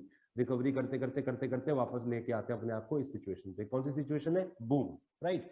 तो बूम की सिचुएशन होगी तो डिमांड अच्छी होगी, मार्केट अच्छी होगी, एम्प्लॉयमेंट अच्छा होगा। रिसेशन या डिप्रेशन की सिचुएशन होगी तो अनएम्प्लॉयमेंट बढ़ेगा, क्योंकि जॉब्स जाएंगी लोगों की, प्रोडक्शन नहीं होगा, एम्प्लॉयमेंट कम हो जाएगा। तो ये इसको कहते हैं जी due to the level of economic activity because of the level of economic activity आपका एम्प्लॉयमेंट स्टेटस फ्लक्चुएट करता है, और इसी को कहते हैं साइक्लिकल फ्लक्चुएशन। ये रिपीटेटिव है, ये मैंने बताया ना, ये होती रहती है हमेशा। ठीक है, this is what cyclical unemployment. अगर आपकी इकोनॉमी यहां पर है डिप्रेशन में, तो आपकी जॉब नहीं है, आपकी इकोनॉमी यहां पर है, जॉब ज्यादा मिल रही है, तो ये साइक्लिकल फ्लक्चुएशंस की वजह से आप बेरोजगार हो जाते हैं कई बार। ओके, नाउ इकोनॉमिक कॉन्सिक्वेंसेस पढ़ते हैं। अगर आप बेरोजगार होंगे तो अर्थव्यवस्था को क्या नुकसान होगा, है जी? सोचो ना, आपको नौकरी नहीं मिल रही है तो वही वाली बात हो गई ना, वही वाली बात हो गई कि तू मेरा दोस्त नहीं बन रहा है ना, तेरा ही नुकसान होगा। ठीक है मेरा दोस्त नहीं बनेगा तो तेरा ही नुकसान होगा, राइट? वही वाली बात है, तुम मुझे एम्प्लॉयमेंट नहीं दोगे ना तो देश का नुकसान होगा। कैसे? सुनो, non utilisation of man power. Man power का पूरा यूटिलाइजेशन नहीं कर रहे हो, ठीक है? पहली बात, आपके देश में सारे लोग तो लेबर फोर्स है नहीं, कमी है, लेबर फोर्स में कमी लोग हैं। चलो, जितने हैं कम से कम उनको तो यूटिलाइज कर लो, जितने हैं कम से कम उनको तो यूटिलाइज कर लो। ठीक है, अगर आप यूटिलाइज नहीं करोगे तो आपके देश की मान लो मैक्सिमम एफिशिएंसी 5000 प्रोडक्ट बनाने की थी, अगर आप लोगों को यूटिलाइज ही नहीं करोगे तो आप 2000 ही बना पा रहे हो। एक्चुअल कितना है? 2000। बना कितना सकते हो? पोटेंशियल कितना है? 5000। तो non utilisation of man power आपको नुकसान देगा। कैसे नुकसान देगा? लॉस ऑफ आउटपुट, मैंने अभी बताया, loss of output. There is a loss of output, ठीक है, to the extent man power resources are not utilised. ठीक है, अगर एम्प्लॉयमेंट कम होगा तो इसका मतलब प्रोडक्शन कम होगा, प्रोडक्शन कम होगा तो इन्वेस्टमेंट कम होगा, अगर इन्वेस्टमेंट कम होता है तो नेशनल इनकम भी कम होगी, नेशनल इनकम कम होगी तो देश की इकोनॉमिक ग्रोथ भी कम होगी। बात समझ रहे हैं आप? तो लो कैपिटल फॉर्मेशन मतलब इन्वेस्टमेंट, लो इन्वेस्टमेंट। अगर कैपिटल फॉर्मेशन कम है, इन्वेस्टमेंट कम है, तो प्रोडक्शन भी कम होगा, प्रोडक्शन कम होगा तो सर एम्प्लॉयमेंट कम, है ना? बेरोजगारी बढ़ेगी, अनएम्प्लॉयमेंट बढ़ेगा तो इकोनॉमी की ग्रोथ भी धीरे धीरे कम होनी शुरू हो जाती है। ये इकोनॉमिक कॉन्सिक्वेंसेज हैं, ये बुरे असर हैं देश के ऊपर। अच्छा, एंड लो प्रोडक्टिविटी, प्रोडक्टिविटी का मतलब है एफिशिएंसी भी कम होती चली जाएगी। सुनिए, owing to disguise unemployment there is a low level of productivity. Low productivity implies low rate of growth, and briefly economic conditions, economic implication of unemployment not only points to the low level of present output but also to the low level of future output because of low productivity. Sir जब तक आपकी efficiency नहीं सुधरेगी ना, production की जो ability है, जो efficiency है, जब तक वो नहीं सुधरेगी तब तक आपका देश, आपके देश में कैपिटल फॉर्मेशन या आपके देश में प्रोडक्शन इंप्रूव नहीं हो सकता। ठीक है, तो मैं क्या समझाने की कोशिश कर रहा था? Disguise unemployment. हाँ 5 लोगों की जरूरत है, हमने क्या बोला? सुनिए, हमने क्या बोला? 5 लोगों ने मिलकर 100 यूनिट बनाया, दिस इज व्हाट एफिशिएंट। तो एक लेबर का कंट्रीब्यूशन कितना आ गया जी? 20 यूनिट्स। अब आप कहते हैं 100 लेबर सॉरी 100 यूनिट्स का प्रोडक्शन 10 वर्कर्स ने किया, परिवार में 10 लोग थे। देखो 5 लोग जितना कर रहे हैं 100 यूनिट्स, 10 लोग मिलके भी कितना कर रहे हैं? 100 यूनिट्स। तो 5 लोग डिस्गाइज्ड एंड एम्प्लॉयड है ना सॉरी तो जो आपका पर यूनिट प्रोडक्टिविटी है, पहले कितना था? 20, अब कितना हो गया? 10। तो एफिशिएंसी तो कम हुई ना आपकी। कहां 20 यूनिट बनाते थे, एवरेज प्रोडक्ट 20 यूनिट्स का था, अब एवरेज प्रोडक्ट कितना हो गया? 10 यूनिट्स का। तो ये लो लेवल ऑफ एफिशिएंसी है। इकोनॉमिक कॉन्सिक्वेंसेस हमने पढ़े अभी।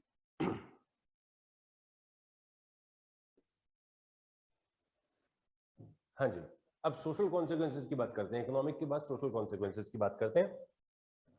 जैसा आप देख रहे हैं, लो क्वालिटी ऑफ लाइफ, सबसे पहली चीज लो क्वालिटी ऑफ लाइफ। अगर मैं कह रहा हूं तो इसका मतलब क्या है? इसका मतलब है कि अगर आप बेरोजगार है आपके पास अनएम्प्लॉयमेंट मतलब एम्प्लॉयमेंट नहीं है, इनकम कमाने का सोर्स नहीं है, इनकम कमाने का सोर्स नहीं है, तो आप उन चीजों को एक्सेस नहीं कर पाएंगे या उनको अफोर्ड नहीं कर पाएंगे जो चीजें आपकी जिंदगी को बेहतर बनाती हैं। कॉमन सी चीज है ना? दूसरा, ग्रेटर इनइक्वालिटी, ये इनइक्वालिटी बढ़ेगी। Higher the degree of unemployment, greater the extent of inequality in the distribution of income. ठीक है, जो इनकम और वेल्थ का डिस्ट्रीब्यूशन है उसमें जो रिच और पुअर का गैप है वो और बढ़ेगा, राइट?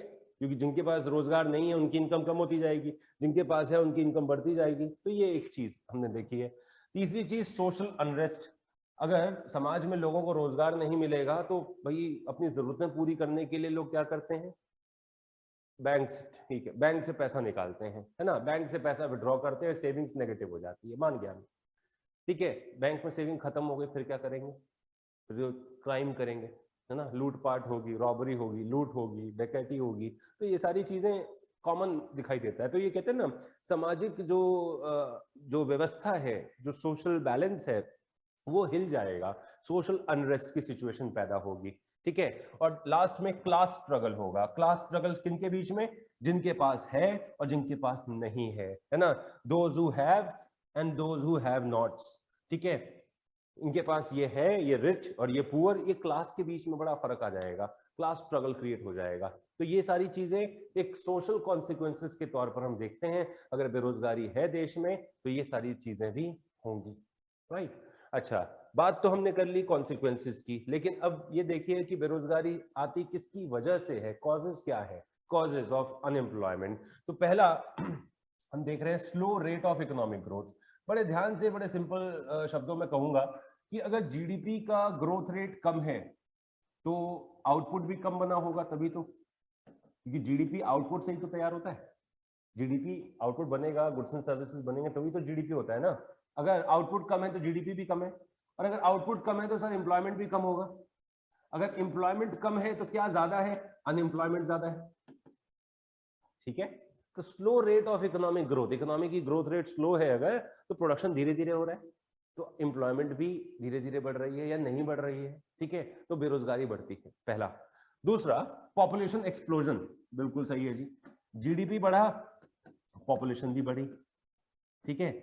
और बढ़ती हुई पॉपुलेशन से लगातार पॉपुलेशन बढ़ती जा रही है तो एक्यूट शॉर्टेज क्रिएट होता है, देश में हर चीज की शॉर्टेज क्रिएट होनी शुरू हो जाती है, और शॉर्टेज एम्प्लॉयमेंट अपॉर्चुनिटीज की भी होती है। तो अगर एम्प्लॉयमेंट अपॉर्चुनिटीज की शॉर्टेज होगी तो क्या बढ़ेगा? अनएम्प्लॉयमेंट, बेरोजगारी। तीसरी चीज, अंडर डेवलप्ड एग्रीकल्चर। देखिए, मैंने अभी जैसे बताया, हमारे देश का अप्रोक्सीमेटली 70% एरिया क्या है? रूरल एरिया है। 70% हमारे देश में एरिया रूरल एरियाज हैं, और हमारे देश के इन रूरल एरियाज का प्राइमरी ऑक्यूपेशन क्या है? एग्रीकल्चर है। और सर, इस एग्रीकल्चर सेक्टर की हालत क्या है? एग्रीकल्चर सेक्टर, अभी आपने पढ़ा होगा कॉम्पोजिशन। एग्रीकल्चर सेक्टर ऑल्दो हमारे देश के लगभग 44.6% लोगों को रोजगार देता है, लेकिन ये एग्रीकल्चर सेक्टर अभी भी पूरी तरह से डेवलप्ड नहीं हो पाया है। मैं आपको एक डेटा बताता हूं, आपको डेटा देता हूं, उसको सुनिए जरा ध्यान से। जो परमानेंट मींस ऑफ इरिगेशन है, जो सिंचाई के साधन है, पानी, है ना, अगर आप कल्टीवेशन करते हो या क्रॉप्स ग्रो कर रहे हो तो पानी तो चाहिए। अब सिंचाई यानी मींस ऑफ इरिगेशन अगर परमानेंट नहीं है तो किसानों को किस पे डिपेंडेंट होना पड़ेगा? रेनफॉल पे, जो पुराने जमाने से चला आ रहा है। इतने प्लान ईयर्स ऑफ डेवलपमेंट के बाद भी हमारे देश में सिर्फ 45% agricultural land permanent means of irrigation से फैसिलिटेटेड है। रेस्ट 55% ऑफ एग्रीकल्चरल लैंड अभी भी वही ट्रेडिशनल सोर्स ऑफ फार्मिंग पर चल रहे हैं, यानी वही पुराना सोर्स ऑफ इरिगेशन, रेनफॉल, जो कि एक कॉमन प्रॉब्लम है डेवलपमेंट के लिए। साइंटिफिक फार्म मैनेजमेंट प्रैक्टिसेस हम यूज नहीं कर पा रहे हैं। तो अंडर डेवलप्ड एग्रीकल्चर, भाई एग्रीकल्चर सेक्टर जब हमारे देश में सबसे ज्यादा लोगों को एम्प्लॉयमेंट देता है तो क्यों ना इसको बेहतर बनाया जाए। जब तक आप इसको बेहतर नहीं बनाएंगे तो रोजगार के अवसर और पैदा नहीं हो पाएंगे, ये प्रॉब्लम है। अच्छा जी, एक और चीज, डिफेक्टिव एजुकेशनल सिस्टम। आपको पढ़ाया जाता है कि बेटा पढ़ लो, नॉलेज के लिए नहीं, एजुकेशन जो दिया जा रहा है वो जॉब ओरिएंटेड दिया जा रहा है। अभी उम्मीद कर रहे हैं हम लोग, ये जो नई शिक्षा नीति आई है ना, जो न्यू एजुकेशन पॉलिसी आई है, इसके तहत लोगों को, बच्चों को खास तौर पे रोट लर्निंग से हटाकर एडेप्टिव लर्निंग की तरफ लाया जाएगा कि जो सीखोगे वो अपने लिए, एक्सीलेंस, नॉलेज के लिए सीखो, फिर उस नॉलेज को अप्लाई करो और जगह जगह पर इन्वेंशन और डिस्कवरी शुरू करो, ठीक है। ये बातें आने वाले दिनों में हम उम्मीद कर रहे हैं, लेकिन अभी तक के एजुकेशन सिस्टम की जो मैं बात करूं वो है आपका डिफेक्टिव। क्यों? क्योंकि आपको देखो पढ़ा दिया जाता है, पढ़ा दिया, नौकरी पाने के लिए पढ़ा दिया, आप पढ़ लिए, अब नौकरी नहीं मिल रही है, ये भी तो दिक्कत है। ठीक है, आप ये देखिए, prevailing education system in India is full of defect as it fails to make any provision for imparting technical and vocational education. As a result educated people are unable to meet the requirements of the firm. आपको पढ़ाया जाता है, आपके syllabus में वो basic चीजें पढ़ा दी गई, जो नई चीजें जो जमाने में चल रहा है, जिस हिसाब से इंडस्ट्रीज को रिक्वायरमेंट्स हैं, उस हिसाब से आपके सिलेबस में वो मॉडिफिकेशंस किए नहीं गए। पढ़ाया जा रहा है, जॉब ओरिएंटेड स्टडी कराई जा रही है, लेकिन जॉब ओरिएंटेड स्टडी में वो चीज नहीं पढ़ रहे हो जो आज की जॉब के लिए रिक्वायरमेंट है। ठीक है, तो ये है जी डिफेक्टिव एजुकेशन सिस्टम। दूसरी बात करें, स्लो ग्रोथ ऑफ इंडस्ट्री। अगर इंडस्ट्री की ग्रोथ स्लो है, मान लीजिए आपने टूर एंड ट्रैवलिज्म में अपनी पढ़ाई कंप्लीट करी, या मान लीजिए आपने ऑटोमोबाइल इंजीनियरिंग में अपनी पढ़ाई कंप्लीट करी, और मान लेते हैं ऑटोमोबाइल इंजीनियरिंग या टूर एंड ट्रैवलिज्म टूरिज्म इंडस्ट्री की डिमांड अभी कम है, या इंडस्ट्रीज लगातार अपनी कंपनीज बंद हो रही हैं। ऑटोमोबाइल का आप एग्जांपल देख रहे हैं, बहुत सारी एंट्रेंट्स आए हैं, लेकिन बहुत सारी रेपुटेड फर्म, फोर्ड का एग्जांपल आता है यहाँ पर, बहुत सारी रेपुटेड फर्म्स जो है वो इंडस्ट्री यानी बाजार को छोड़कर जा भी रही हैं। तो अगर ऐसे इंडस्ट्रीज का कॉन्ट्रैक्शन शुरू होगा तो अनएम्प्लॉयमेंट बढ़ेगा। अगर इंडस्ट्रीज कॉन्ट्रैक्ट होनी शुरू हो जाएंगी तो अनएम्प्लॉयमेंट बढ़ेगा। ये भी एक कारण होता है। ठीक है, उसके बाद हमने प्रॉब्लम देखी है decline of cottage and small scale industries. Small scale industries बड़ी कंपनीज के सामने कंपटीशन नहीं कर पा रही हैं। नतीजा ये होता है, डिस्करेज होके वो अपने बिजनेस हाउसेस को शट डाउन कर देते हैं, और उनके बिजनेस हाउसेस के साथ साथ जुड़े हुए बहुत सारे लोग जो उनके साथ में काम करके अपनी लिविंग को सिक्योर कर रहे थे, वो बेरोजगार हो जाते हैं। तो ये भी एक कारण है। Number of traditional village and cottage industries have declined over the years due to the change in the demand preferences and emergence of more efficient modern industries. ठीक है, इसीलिए बार बार फोकस किया जा रहा है। अभी जो हमारे करंट प्राइम मिनिस्टर की अभी अपील भी चल रही है, क्या वोकल फॉर लोकल। ठीक है, कि आप लोकल प्रोडक्ट्स को खरीदिए। लोकल प्रोडक्ट्स को अगर आप खरीदेंगे तो वो स्मॉल इंडस्ट्रीज एनकरेज होंगी और वो बंद नहीं करेंगे अपने एंटरप्राइजेस को, क्योंकि वो बंद करेंगे उनके साथ जुड़े हुए लोगों को काम मिलना बंद हो जाएगा, बेरोजगारी और बढ़ेगी। ठीक है, ये एक कारण है। दूसरी बात अगर हम करें तो फॉल्टी प्लानिंग। हमारे देश में जो एम्प्लॉयमेंट जनरेशन प्रोग्राम्स लॉन्च किए जाते हैं, ठीक है, उनके ऑब्जेक्टिव्स को हम पूरी तरीके से कभी भी मीट नहीं कर पाए हैं, कभी भी उसे अचीव नहीं कर पाए हैं। रीजन है faulty planning, ineffective implementation. ठीक है, सुनिए, the plans could not stop the migration of rural population into urban areas. पहली बात, आपने बड़ी कोशिशें करी रूरल एरियाज में, शहरी रोजगार योजना, ग्रामीण रोजगार योजना, ग्रामीण स्वरोजगार योजना, कई योजनाएं लेकर आप आए, लेकिन माइग्रेशन रूरल एरिया से अर्बन एरिया, गांव छोड़कर शहरों में भागना नौकरी की तलाश में, आप इसे कंट्रोल नहीं कर पाए हैं। पहली चीज मैंने बताई। दूसरी चीज कि आपकी एम्प्लॉयमेंट प्लानिंग के अंदर आप फोकस नहीं करते हो लेबर इंटेंसिव टेक्निक्स पे। आप ये बोलिए कंपनीज को, ये बोलिए कि ज्यादातर आप लेबर्स का इस्तेमाल करें, मशीन्स का इस्तेमाल कम करें, लेबर का इस्तेमाल ज्यादा करें। ऐसा करने पर लेबर का कंजम्पशन बढ़ेगा, और लेबर का कंजम्पशन बढ़ेगा तो एम्प्लॉयमेंट बढ़ेगा। ठीक है, तो ये सारी चीजें आपके देश में कहीं ना कहीं लैक करती हैं। इंफ्रास्ट्रक्चर फैसिलिटीज नहीं है, प्राइवेट सेक्टर इन्वेस्टमेंट डिस्करेज होता है।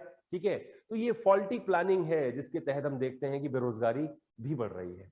एक और चीज है inadequate employment planning. Low priority has been given to employment objectives in the plans. ठीक है, आप जो फोकस करते हैं, जीडीपी को बढ़ाने का फोकस करते हैं, चाहे जैसे बाय हुक और बाय क्रुक, जीडीपी बढ़ना चाहिए, ठीक है, लेकिन रोजगार को प्राइमरी फोकस नहीं दिया जाता, एम्प्लॉयमेंट को प्राइमरी फोकस नहीं दिया जाता। हम गरीबी मिटा देंगे कैसे? लोगों को अनाज दे देंगे। एग्जाम्पल दे रहा हूं, लोगों को फूड सप्लाई कर देंगे। लोगों को फूड ग्रेन सप्लाई कर दिया, वो आपने अपने ट्रेजरी से कर दिया। चलिए, आपकी ट्रेजरी खाली होगी, गवर्नमेंट की ट्रेजरी खाली होगी, तो टैक्स बढ़ा देंगे, टैक्स पेयर से पैसा ले लेंगे, राइट। लेकिन जिन लोगों को आपने फ्री फूड की फैसिलिटी प्रोवाइड करी है, अगर फ्री फूड के बजाय उन्हें एक स्टेबल जॉब ऑप्शन दिया जाए, उन्हें एम्प्लॉयमेंट दिया जाए, तो शायद, है ना, शायद बेहतर रिजल्ट्स हमें मिल सके। यानी आप उनको अनाज दे रहे हो, उनको आज का उनका जो करंट है, उनका जो प्रेजेंट है, उसे सिक्योर कर रहे हो, लेकिन उनके फ्यूचर को अभी भी आप क्वेश्चनेबल बना रहे हो। तो ये है inadequate employment planning, इनएडिक्वेट ineffective employment planning. आपकी एम्प्लॉयमेट प्लानिंग में पॉवर्टी को इरेडिकेट करना, गवर्नमेंट के ग्रांट से ये होने के बजाय एम्प्लॉयमेंट जनरेट करें ताकि पॉवर्टी रिड्यूस हो, ये होना चाहिए। ओके, इसके बाद हमने बात करी लो कैपिटल फॉर्मेशन भी एक कारण है। देखिए, लो कैपिटल फॉर्मेशन, कैपिटल फॉर्मेशन मतलब इन्वेस्टमेंट। अगर इन्वेस्टमेंट कम होगा, ध्यान से सुनिएगा, इन्वेस्टमेंट कम होगा तो आउटपुट कम बनेगा, अगर आउटपुट कम बनेगा तो एम्प्लॉयमेंट कम होगा, और अगर एम्प्लॉयमेंट कम होगा तो अनएम्प्लॉयमेंट बढ़ेगा। ठीक है, तो ये रीजंस हैं, ये कारण हैं, ये कॉजेज हैं बेरोजगारी के।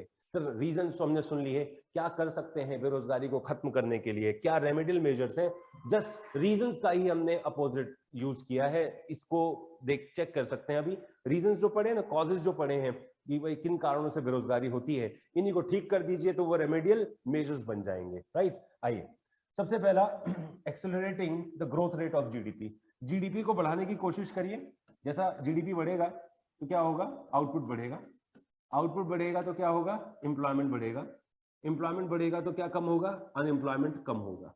ठीक है, पहला।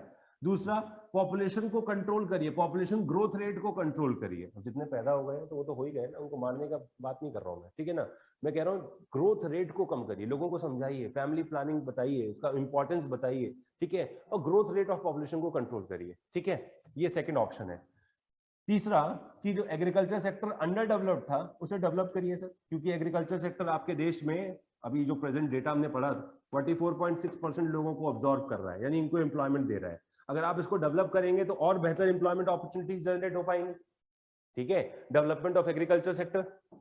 साथ में स्मॉल स्केल एंटरप्राइजेस जो अपने बिजनेसेस को बंद करने की बात कर रहे हैं, आप उन्हें एनकरेज करना शुरू करिए, जैसे अभी एनकरेजमेंट शुरू हुआ है वोकल फॉर लोकल। ठीक है, लोकल प्रोडक्ट्स को प्रमोट करने जा रहे हैं ताकि इसके लिए आवाज उठाएं, लोकल प्रोडक्ट्स को प्रमोट करें। ठीक है, आप खुद भी खरीदें, लोगों को भी इंपॉर्टेंस समझाएं, जिससे स्मॉल इंडस्ट्रीज को बचाया जा सके। ठीक है, improvement in infrastructure, infrastructure improve करिए जिससे आपके देश में एफडीआई बढ़े, फॉरेन डायरेक्ट इन्वेस्टमेंट बढ़ेगा, कंपनीज आएंगी, कंपनीज आएंगी तो क्या बनाएंगे, आउटपुट जनरेट करेंगे, आउटपुट जनरेट करेंगे तो एम्प्लॉयमेंट जनरेट होगा। ठीक है, इंफ्रास्ट्रक्चर लेकर आइए। साथ में इंफ्रास्ट्रक्चर फैसिलिटीज जैसे health, education, irrigation, electricity, road, ये सारी चीजें इंफ्रास्ट्रक्चर में आती हैं। These are critical for overall development of the economy. ठीक है, राइट, ये नॉर्मल चीजें हैं। साथ में एम्प्लॉयमेंट प्रोग्राम, एम्प्लॉयमेंट प्लानिंग आपकी फॉल्टी थी ना, इनइफेक्टिव थी, उसको एम्प्लॉयमेंट प्रोग्राम को थोड़ा सा स्पेशल फोकस दीजिए। स्पेशल क्यों बोल रहा हूं मैं, special employment programs which aim to provide wage employment और self employment opportunities जो कि implement होना चाहिए। ठीक है ना, वेज एम्प्लॉयमेंट या सेल्फ एम्प्लॉयमेंट ऑप्शंस आपको दिए जाए ताकि आप खुद रोजगार लगाएं, रोजगार के अवसर पैदा करें, या अगर आप ऐसा नहीं कर सकते तो गवर्नमेंट आपको लिविंग सपोर्ट प्रोवाइड कराए एम्प्लॉयमेंट के थ्रू, वेज एम्प्लॉयमेंट के थ्रू। एंड लास्ट में इंप्रूवमेंट ऑफ एम्प्लॉयमेंट एक्सचेंज।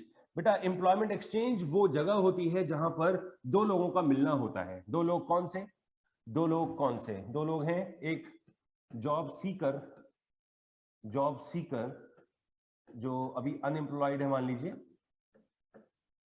ठीक है, वो एक प्लेटफॉर्म पे जाता है, अपना रजिस्ट्रेशन कराता है, कहता है जी मैं अनएम्प्लॉयड हूं, अभी मैंने पढ़ाई कंप्लीट करी है, इस एरिया में मैंने पढ़ाई कंप्लीट करी है, मेरे पास में इतने का एक्सपीरियंस है, मैंने ये प्रोजेक्ट्स में पहले जहां काम करता था या नहीं करता था, मैं फ्रेशर हूं, है ना, तो वो बताता है कि जी मैं इस एरिया में जॉब ढूंढ रहा हूं।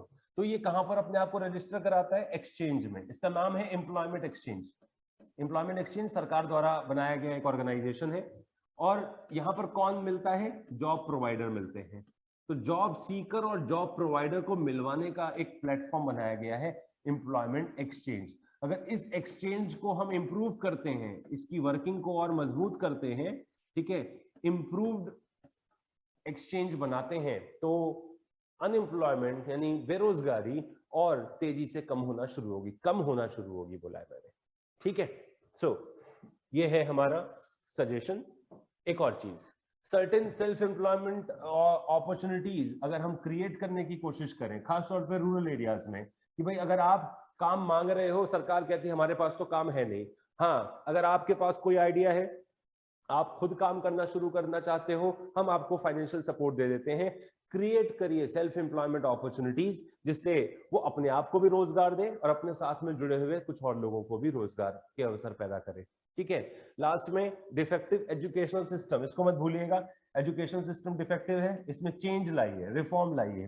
तो रिफॉर्म के तौर पर हमारा न्यू एजुकेशन पॉलिसी आई है, न्यू एजुकेशन पॉलिसी, रिफॉर्म के तौर पर ही इंट्रोड्यूस किया गया है ताकि एजुकेशन पैटर्न में चेंज लाएं, वो पढ़ाएं जो इंडस्ट्रीज की रिक्वायरमेंट है आज की डेट में, जिससे आपको वेल क्वालिफाइड जॉब मिल सके, ठीक है। या अगर आप सेल्फ एम्प्लॉयमेंट वेंचर स्टार्ट करना चाहते हैं तो उसके लिए आपको टेक्निकल नो हाउ प्रोवाइड किया जा सके। नो हाउ मतलब नॉलेज होता है, ठीक है। तो ये चीजें हैं जी। अब गवर्नमेंट ने क्या काम किया है ये जानना भी बड़ा जरूरी होगा। गवर्नमेंट ने क्या काम किया है, गवर्नमेंट के अप्रोचेस को समझिए। Government policies and employment generation, सुनिए ध्यान से। Government has taken many initiative to generate acceptable employment, ensuring at least minimal safety and job satisfaction. Since independence, the union and state governments have played an important role in generating employment or creating opportunities of employment generation. ठीक है, ये common से introductory बात मैंने बताई है कि government ने आजादी के बाद काफी कोशिश करी है कि वेज एम्प्लॉयमेंट और सेल्फ एम्प्लॉयमेंट अपॉर्चुनिटीज हम क्रिएट करें ताकि आपको एक सस्टेनेबल लाइवलीहुड ऑप्शन तो लंबे समय तक आप परमानेंट जॉब एंजॉय कर सकें, ओके, अपनी जरूरतें पूरी कर सकें, right. So there efforts can be broadly there, मतलब गवर्नमेंट के एफर्ट्स को हम दो हिस्सों में डिवाइड कर रहे हैं। पहला डायरेक्ट एम्प्लॉयमेंट और दूसरा होता है जी जिसको आप कहते हैं इनडायरेक्ट एम्प्लॉयमेंट। तो डायरेक्ट एम्प्लॉयमेंट पहले समझाता हूं आपको। By employing people in various department. देखो गवर्नमेंट के अलग अलग डिपार्टमेंट्स हैं, गवर्नमेंट के बहुत सारे डिपार्टमेंट्स हैं अलग अलग। उन डिपार्टमेंट्स को चलाने के लिए, उन एडमिनिस्ट्रेटिव डिपार्टमेंट्स को चलाने के लिए लोगों की जरूरत होगी। जैसे गवर्नमेंट के अलग अलग इंडस्ट्रीज हैं, होटल्स हैं, ट्रांसपोर्ट कंपनीज हैं, इनको चलाने के लिए गवर्नमेंट को क्या चाहिए, वर्कर चाहिए, मैन पावर चाहिए। तो गवर्नमेंट आपको हायर करती है, जैसे रेलवेज है, ठीक है, रेलवेज है, या गवर्नमेंट के अलग अलग एडमिनिस्ट्रेटिव डिपार्टमेंट्स हैं, आपका रोड एंड ट्रैफिक है, ठीक है, जुडिशियल में अगर हम बात करें, लॉ एंड जुडिशरी में बात करें, जजेस हैं, ठीक है, पुलिस है, डिफेंस है, आर्मी है, ये सारी चीजें यहाँ पर लोगों की जरूरत होती है। तो इसको कहते हैं डायरेक्ट रिक्रूटमेंट यानी डायरेक्ट एम्प्लॉयमेंट। गवर्नमेंट कहती है कि ठीक है हमारे डिपार्टमेंट्स हैं, इनमें लोगों की जरूरत है, आप आइए हम आपको रोजगार देते हैं, ठीक है। ये तो बड़ा सिंपल है ना, गवर्नमेंट को करना भी चाहिए। दूसरा, with increase in output of goods and services, सुनिएगा ध्यान से, with increase in output of goods and services of government enterprises, private enterprises providing raw material to the government enterprise।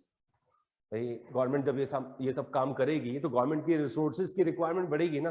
मान लीजिए गवर्नमेंट ने अपनी एक कंपनी में कहा कि भाई हम प्रोडक्शन बढ़ा रहे हैं, गवर्नमेंट ने बोला, उसके लिए लोगों को एम्प्लॉयमेंट दे दिया, ये हो गया डायरेक्ट एम्प्लॉयमेंट। अब प्रोडक्शन बढ़ा रहे हैं तो प्रोडक्शन बढ़ाने के लिए रॉ मटेरियल चाहिए होगा। जरूरी तो नहीं है कि गवर्नमेंट की कंपनी रॉ मटेरियल भी बना रही हो, पता चला वो गवर्नमेंट की कंपनी रॉ मटेरियल लेती है किसी प्राइवेट ऑर्गेनाइजेशन से। सुनिएगा, गवर्नमेंट ने बोला जी हम आउटपुट बढ़ा रहे हैं, गवर्नमेंट ने आउटपुट बढ़ाने के लिए लोगों को रख लिया, डायरेक्ट एम्प्लॉयमेंट हो गया। अब आउटपुट बढ़ाने के लिए रॉ मटेरियल चाहिए, जरूरी तो नहीं है ना कि गवर्नमेंट की कंपनी रॉ मटेरियल भी दे रही हो, समझ रहे हो।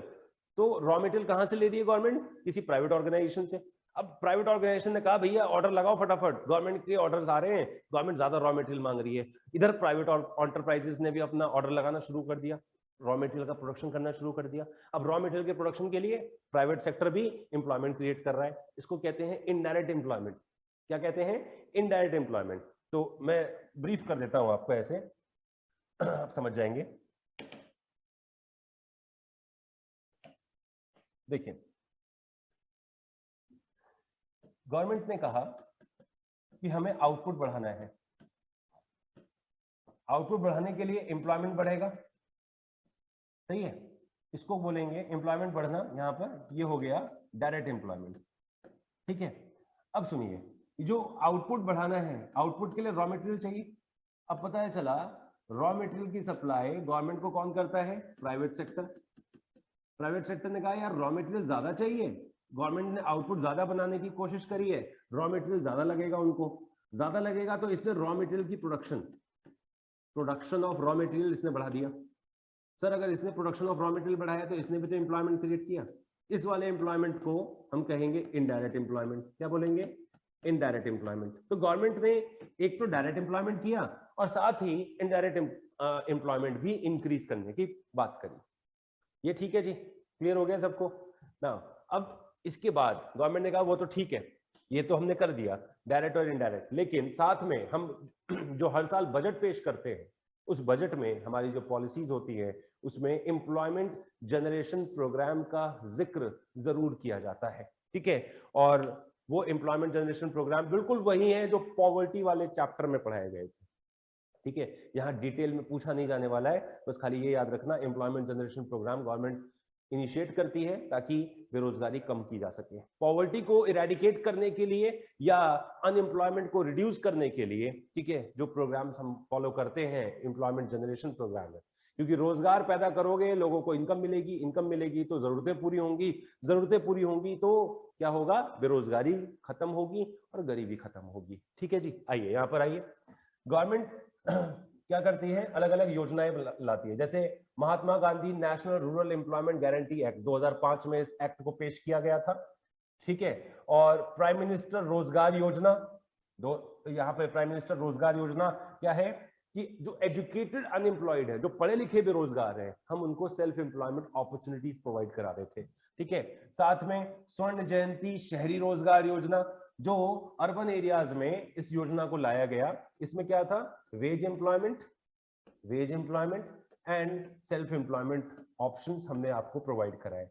Veg employment and self employment options हमने आपको प्रोवाइड कराए, ठीक है। तो ये चीजें हैं, ये सारी चीजें हैं कुल मिलाकर एम्प्लॉयमेंट जनरेशन, जिसके थ्रू गवर्नमेंट पॉवर्टी और अनएम्प्लॉयमेंट को इरेडिकेट करने की बात करती है। All these programmes aim at providing employment services in primary health, education, rural shelter, etc. These programs also aim to assist people in buying income and employment generating assets, developing community assets and construction of houses and sanitation, ठीक है। मतलब ये government जो यहाँ पर employment generation करती है, इससे क्या करवाती है, कॉमन डेवलपमेंट करवाती है। कॉमन डेवलपमेंट में समझिएगा, कॉमन डेवलपमेंट में वो चीजें आती हैं जो सभी लोगों के द्वारा इस्तेमाल की जाएंगी, कॉमन डेवलपमेंट करवाया जाता है। जो एम्प्लॉयमेंट जनरेशन, जैसे Mahatma Gandhi national rural employment guarantee की बात करी जा रही है, मनरेगा की बात करी जा रही है, तो मनरेगा में जो जॉब्स दी जाती हैं, जो काम करवाया जाता है, वो काम है जो कॉमन डेवलपमेंट का पार्ट है, ठीक है। अलग अलग एरियाज में ये गवर्नमेंट का एक इनिशिएटिव कहिए, गवर्नमेंट का स्टेप कहिए कि गवर्नमेंट किस तरीके से अनएम्प्लॉयमेंट को कंट्रोल या इरेडिकेट करने की कोशिश करती है। तो कुल मिलाकर इतने साल के डेवलपमेंट के बाद हर साल चुनाव होते हैं, और हर साल चुनाव का मौसम चल भी रहा है, ठीक है। हर साल जो बातें होती हैं गवर्नमेंट के बजट में, चुनाव तो हर साल नहीं होते, लेकिन अगर हम विधानसभा या लोकसभा इलेक्शंस की बात करें तो हम ये देखते हैं कि चाहे गवर्नमेंट का एनुअल बजट आए या कोई भी चुनावी मुद्दा हो, उसमें बेरोजगारी और गरीबी का मुद्दा जरूर होता है, ये कॉमन है। और ये आज का नहीं है, ये पिछले लगभग जब से हम इंडिपेंडेंट हुए हैं तब से ये बातें होती चली आ रही हैं। लेकिन आज भी हम आपको ये पढ़ा रहे हैं कि गरीबी और बेरोजगारी हमारे देश की मुख्य समस्याओं में से एक है। आज भी हम आपको ये बताते हुए नजर आते हैं कि गवर्नमेंट इसको इरेडिकेट करने की कोशिश तो करती है, बट किसी ना किसी कुछ ना कुछ रीजंस की वजह से इसको हम इम्प्लीमेंट या इसको कंट्रोल या इसको इरेडिकेट नहीं कर पाते हैं, राइट। तो ये हमारा एक प्रयास था आपको समझाने के लिए कि किस तरीके से अनएम्प्लॉयमेंट और एम्प्लॉयमेंट इश्यूज हम अपने इकोनॉमी में देखते हैं, जो हमारे देश का एक करंट चैलेंज है। ये चैप्टर खत्म होता है, कंप्लीट किया हमने, इसको एक बार रिव्यू करिए ताकि और बेहतर कंफर्मेशन आ जाए। डेटा एनालिसिस जरूर करिएगा, राइट। Thank you.